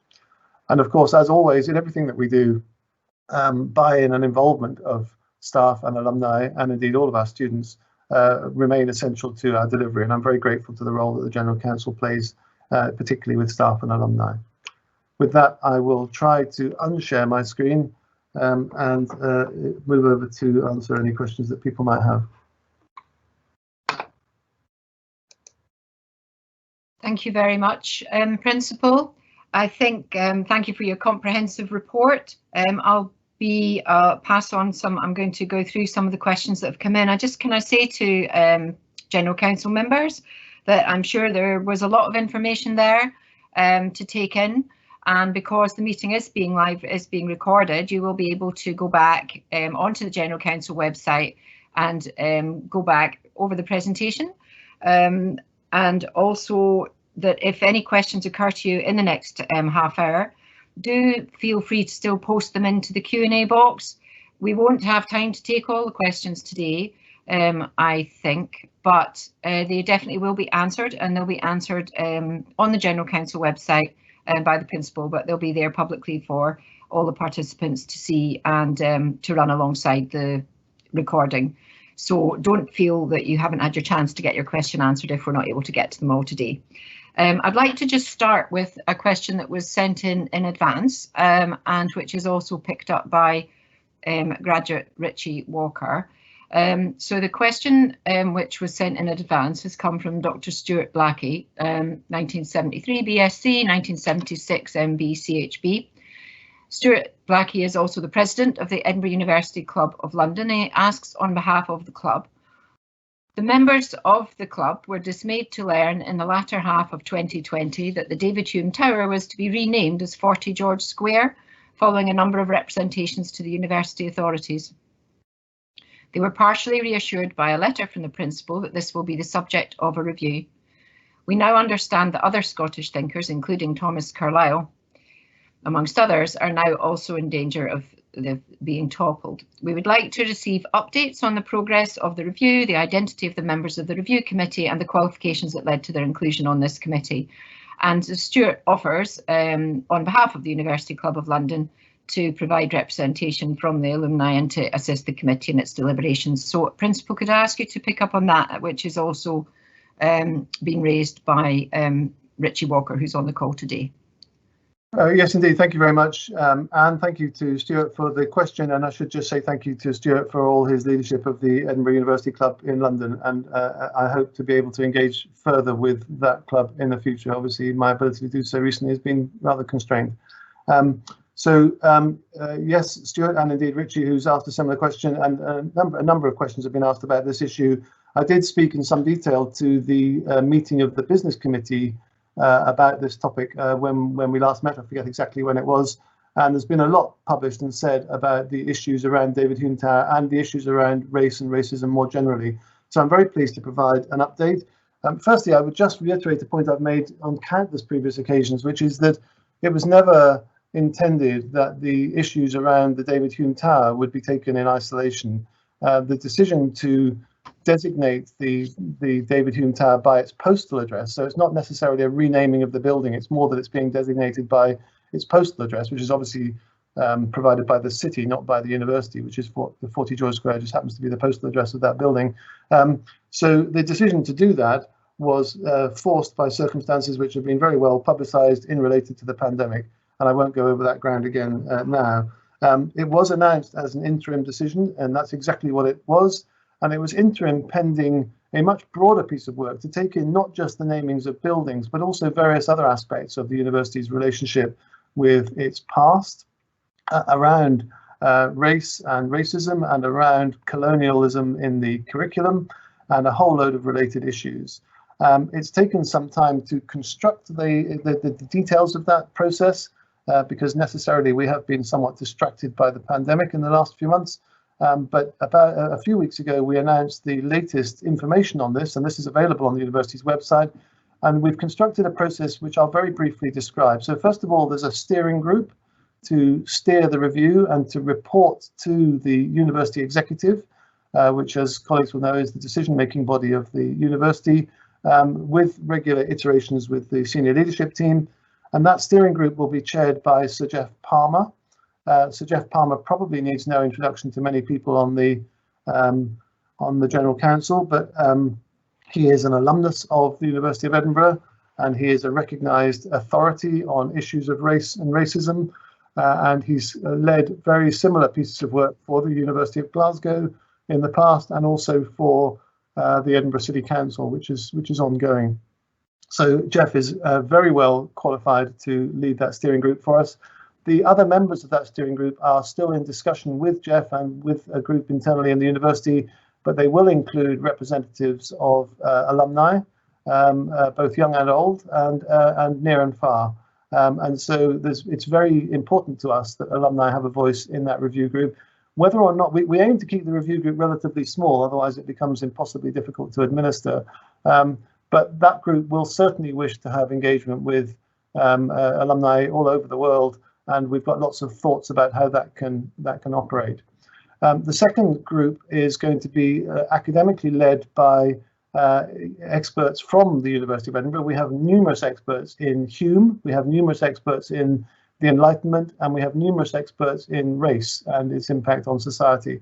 And two of those experts will co-chair that group. They will be Professor Tommy J. Curry and Dr. Nicola Frith. Again, these people's profile has been is available on the website, and people can understand more about their expertise. But they've agreed to co-chair the group that we're currently calling the Research and Engagement Group, and that group will define the work streams that we wish to provide evidence around. They will include Hume and the Enlightenment, but they will not be restricted to Hume or the Enlightenment, because, as I said, this is a much broader set of topics. And that group will bring forward evidence to the steering group, which can then be formulated into recommendations to the university. And then the third group is a group which we're calling the Policy Group. This will be chaired by Chris Cox, our Director of Development and Alumni and Vice Principal.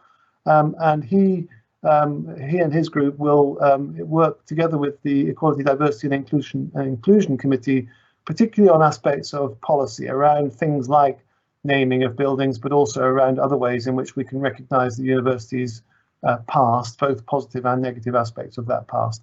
So those three groups will work together and will bring forward recommendations. We've set a timescale for this piece of work of aiming to complete it within this calendar year, but obviously the timescale will need to be adjusted as the work goes on, as advised by the steering committee. So this comprehensive piece of work that we've always planned is now underway and will take into its remit the issues around the David Hume Tower and various other aspects of the university's past. So that's a brief summary of where we've got to, and we would I'd just like to make the point that not only the Edinburgh University Club of London, but certainly including them, but all university alumni, both individuals and clubs around the world, will be very actively involved in the consultation process on that piece of work, because we recognise there is a spectrum of opinion around the issues, including the David Hume Tower, but as I said, on the much broader issues as well. Thank you, Peter, and I'm sure General Council members will take you up on that offer of engagement. It's very important. I'm going to take now a question from Janice Brooke, LLB 1994, and the question is in the chat in the screen. Will the university reconsider its membership of Stonewall's Workplace Equality Index, given that the requirements of the programme are in direct conflict with aspects of equality laws and academic freedom? Peter, thank you. Thank you.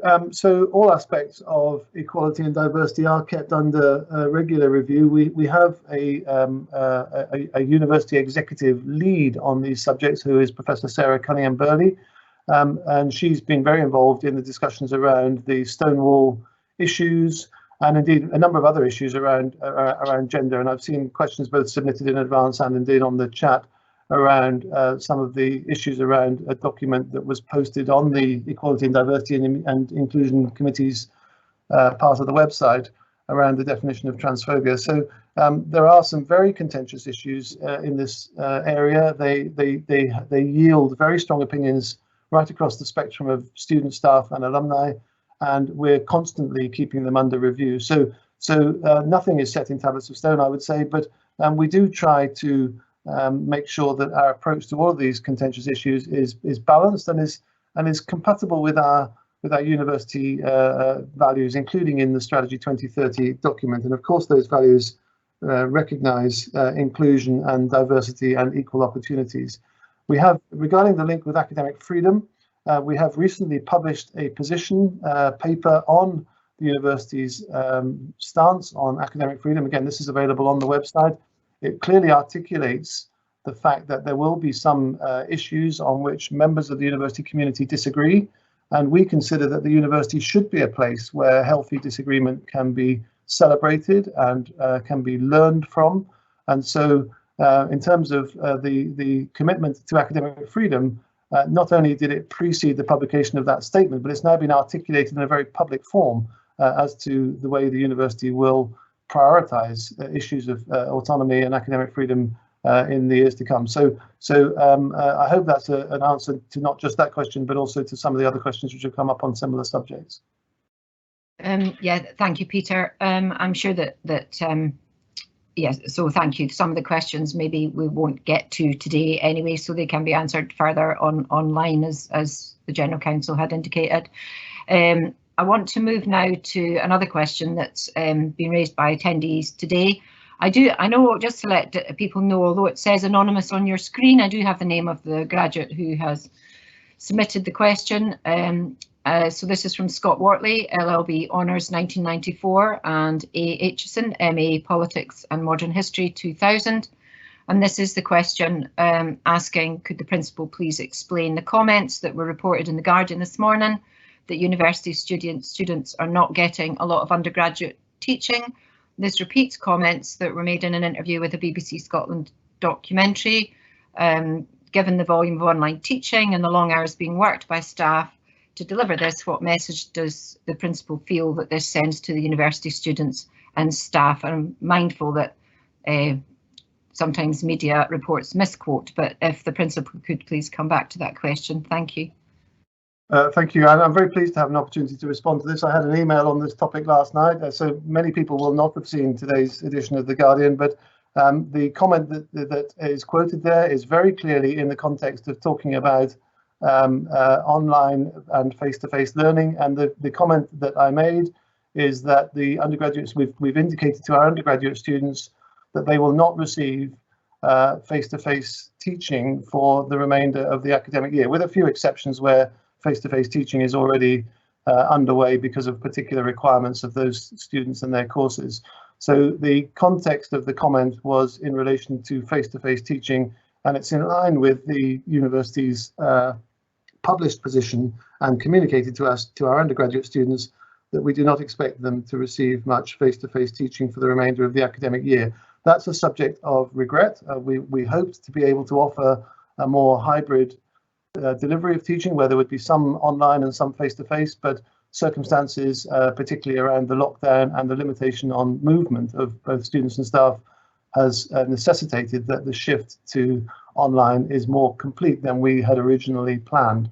I would just say, Anne, and to the General Council, I think my personal commitment to online teaching and its excellence is evidenced by my words and my actions in recent months. There's absolutely no question that I recognise the fantastic efforts and the superb abilities of many of our students and staff in terms of online education. This university, in many ways, was a sector leader prior to the pandemic in online education. We have much to be proud of. I would also say that my own teaching, which the next iteration of which is next week when I teach the second year medical students, is being delivered online. I'm doing a synchronous teaching session with the Year 2 students. So by my words and my actions, nobody, I think, has any reason to doubt my commitment to online education, and any attempt to interpret what's been reported as evidence of the contrary, I think, is fallacious. Thank you for answering that. A number of participants today had asked that. So I've got a question that had come in advance from David Houston, PhD 1976, MBA 1987. One of the challenges that the Principal inherited was to improve the surprisingly low NSS satisfaction ratings with the university by recent graduates. How far has COVID-19 provided an opportunity to turn this around, by Edinburgh becoming one of the best universities in providing academic and pastoral supports to students during this awful pandemic? Peter? Thank you very much. Yes, I saw this question in advance, and David, thank you for the question, and thank you for the thought which lies underneath it. Yes, I could speak for hours on this particular topic, but I'll just restrict myself to two areas of comment. When I looked at the University of Edinburgh with a view to applying for the job, the most striking thing that is evident about the University of Edinburgh is this, as David says, surprisingly, and I think it is surprising to many people, this disconnect between the demand for places at the University of Edinburgh. I referred to this in my presentation, 10 times as many students wanting to come here as we were able to accommodate. The excellence that we know we offer, both in terms of our staff and our student body and the facilities and the city and the surrounds and all the opportunities that the University of Edinburgh offers. So this disconnect between all of that and the fact that when you actually ask the students, and this is particularly in relation to undergraduate students who are surveyed in the National Student Survey, the NSS, which was referred to in David's question. When you actually ask them about their levels of satisfaction, Edinburgh does not compare favourably with other universities. Now, the satisfaction ratings are high, as they are in all universities, but by comparison with other Russell Group universities or other universities in Scotland, Edinburgh does not score as well. So that's a disconnect, and it's certainly a matter of some surprise, I think, both internally and externally. And when I thought about what I might contribute if I was appointed to the job, I made this one of my priorities, and I still believe it is one of my priorities. I should say that in the time that I've been here, it's also been very clear to me that there's significant issues around staff satisfaction as well, and some of these are related. And so the work that we've embarked on in the 3 years that I've been here includes systematic attempts to understand and address issues around both student and staff satisfaction. The university had never had a staff survey until I got here. We had a staff survey in my first year in the job, and we've had more surveys going on now in the context of the pandemic. We've also been surveying our students in the context of the pandemic and trying to understand the issues that really matter to them right now. So we are gathering opinion in a much more comprehensive way than ever was previously the case, and we're using those responses to shape our policies. It has to be admitted that the pandemic has been a major setback to both student and staff satisfaction. I can't imagine that anyone particularly would say that the last 12 months of their life has been the most enjoyable or the most straightforward. It's been very complicated for all of us, and so therefore I'm quite certain that satisfaction ratings, both among students and staff, have been negatively impacted by the pandemic because it's been awful, and that's the word that David uses. It has been awful for everybody. I also think that there are some areas where the University of Edinburgh can take pride in its response, and I've tried to highlight some of those in my presentation. So yes, David, it remains a big priority. It remains a challenge. It's a long-term project. It's not going to be turned around quickly, but a lot of work is ongoing, both prior to the pandemic and since the pandemic, to address the issues that we know are important. And I do hope that we'll make progress in years to come. Just finally and briefly, the National Student Survey itself. So this is an annual exercise to sample final year students' opinions on their ratings of their university during their undergraduate years. It's conducted annually every year. It's just started for this year. There was a document published in the middle of last year, which was a UK government document, which was damning in its assessment of the National Student Survey. It contained assertions that the National Student Survey had done almost nothing to improve student experience in the time it has been in operation, and that it was subject to gaming and all sorts of behaviours by universities that had started to undermine its original intentions. And the proposal was made for reform of the National Student Survey to try and address those criticisms. That process is ongoing, so it is uncertain at the moment what future form the National Student Survey will have. But I've always said that my aim here is not necessarily to improve our scores in the National Student Survey. My aim is to improve student satisfaction at the University of Edinburgh, and indeed staff satisfaction. And if we do that successfully, then whatever yardstick is used to measure student satisfaction and staff satisfaction, we should see the improvement. So I don't want to be driven by a particular format of questionnaire or particular questions that are asked within it. I want to be driven by a systematic review of what we do and how we do it and how we can improve it.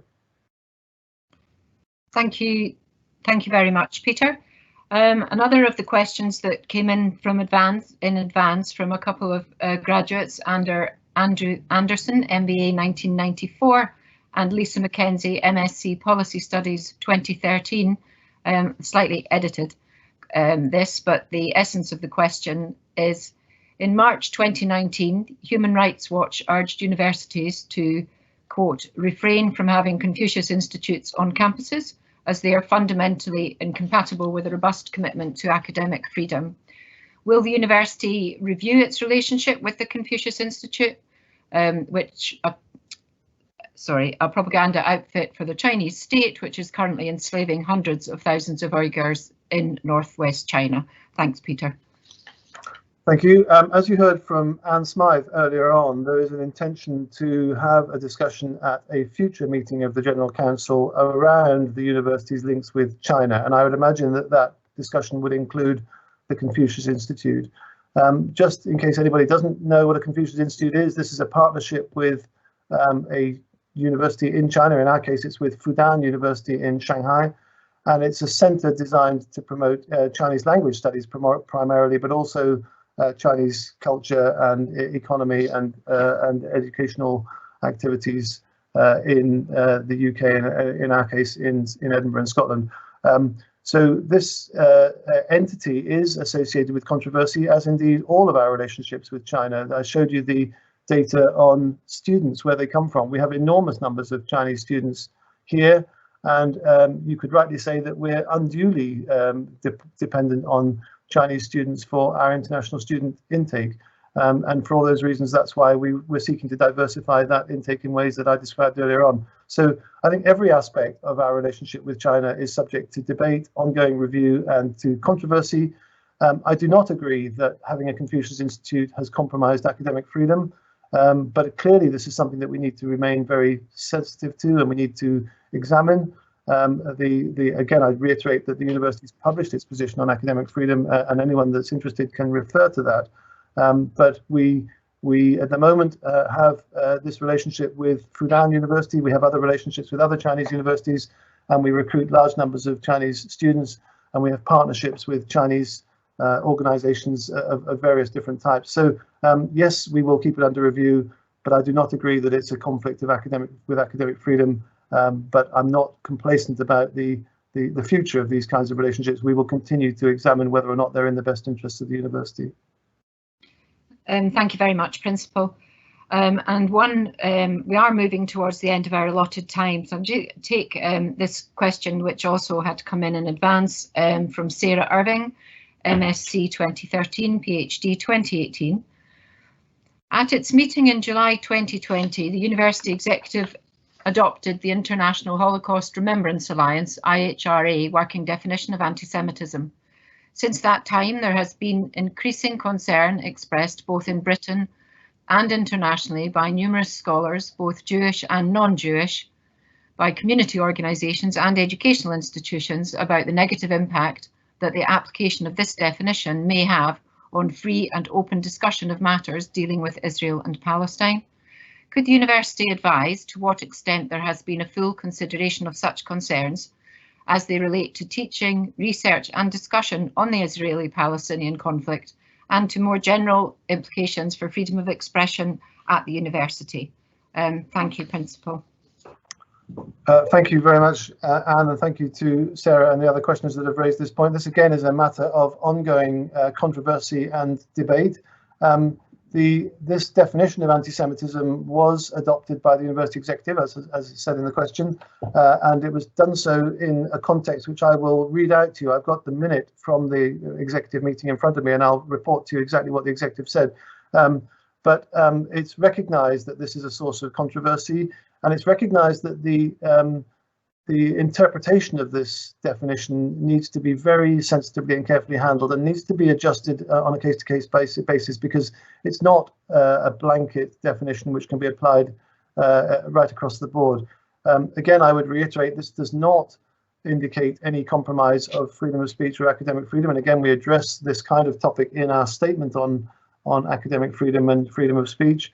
But it is subject to controversial views, and we need to therefore be very careful with it. There was considerable peer pressure from other universities, from the Russell Group, and indeed from the government, the UK government, to adopt this definition, with all sorts of speculation about what the consequences of non-adoption might be. So there was a certain amount of pressure to adopt the definition when we did so. I should say that we had a very lively discussion at the University Executive at that time, and we did in the end agree to adopt the definition. The wording that I'm just going to read out to you is quite short, but it says, careful use of this definition will be needed.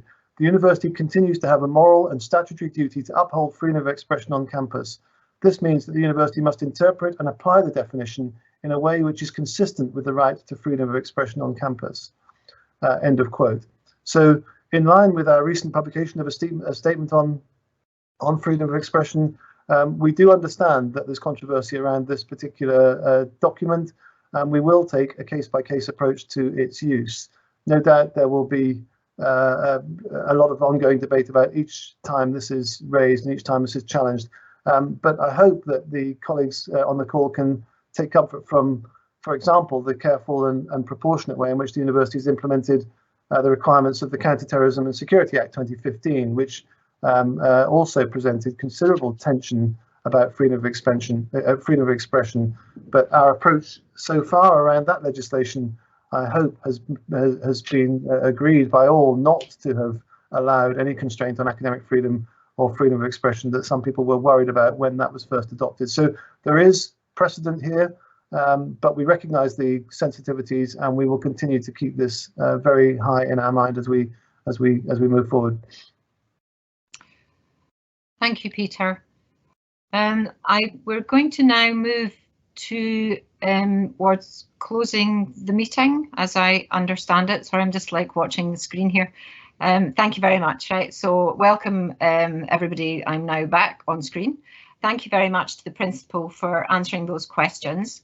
I apologise to attendees that we've not been able to take all the questions, and just reiterate the assurance that was given by the principal that they will be answered in the public domain on the General Council website. And just on that last point around the importance of freedom of expression and being able to discuss difficult issues, there is a question around women's concerns about women's safety on campus, and I'm sure that can be addressed in writing as I've just outlined. And there are some other questions we've not been able to take, but thank you to everybody for participating. It's an important annual opportunity to do so, and I know that during the course of the year the Business Committee and the rest of the work of the General Council takes forward careful discussions and scrutiny with the university. So we would now move to any other business. I haven't been notified of any other business, so I'm going to now move to take the motion for adjournment from Philip Moyer. Thank you. Thank you, Rector. Before we take item 9 on the agenda, I should like briefly to say a warm thank you to you on behalf of the General Council and the Business Committee. As the Princess Royal mentioned earlier in our meeting, this is the last time that you'll chair one of these half-yearly meetings, as your term of office as Rector will be shortly coming to an end. Throughout your time as Rector, you've been diligent and effective in your duties and always supportive of the General Council and of the role which alumni look to play in the life of the university. Chairing a half-yearly meeting online is even more of a challenge than chairing one when we can meet face-to-face in Edinburgh. However, you've risen to the challenge today and done so with great aplomb. Thank you for all that you've done for us, not only today, but for the university as a whole throughout your time as Rector. And now to the adjournment. I move that for the purpose of considering matters which may be transmitted to the General Council by the University Court, or of any other business of a competent nature, the Business Committee be empowered to act on behalf of the Council, and this meeting be adjourned to a date to be fixed by the Business Committee. I so move. Thank you. Thank you very much. That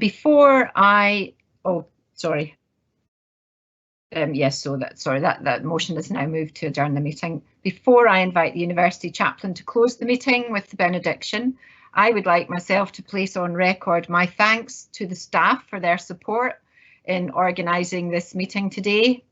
Thanks to Ailey, Rebecca and Karen and the Events and Protocol team, and to Alison McCleary, the Assistant to the Secretary of the General Council. You've all been very thorough and very patient and supportive of me in carrying out this role today. I'm sure that many of you will also have had assistance from Alison McCleary in the General Council office in the past. Thanks too to Anne Smith as Secretary for her support and encouragement during my term as Rector. I've really missed the opportunity this year to meet with all of you informally, and I know that for many of you that will be the same. It's always an enriching opportunity to get a chance to talk around the edges of the General Council meetings and to see General Council members at other events such as graduations. And I know that university life is, as we know from the reports, very different, but I just wanted to place on record I've missed that this year. The first couple of years I really learned a lot from you all and appreciated the chance to learn new things. I've enjoyed learning more about the important work of the General Council.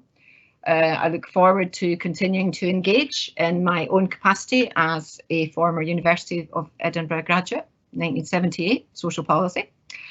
And I wish the General Council well in the years ahead. Thank you to everyone for joining today. Thank you for your questions, which I'm sure will continue to occur to you as the meeting comes to an end. And just wish you all well for the future. So I'd like to now hand over to Reverend Dr. Harriet Harris, University Chaplain, to close the meeting. Thank you all very much. We give thanks for all who have made and continue to make this university a house of fruitful study and endeavour. We ask God's blessing upon us that we may go out from here with wisdom, courage and vision, using our gifts wisely to build a just and compassionate world. Amen.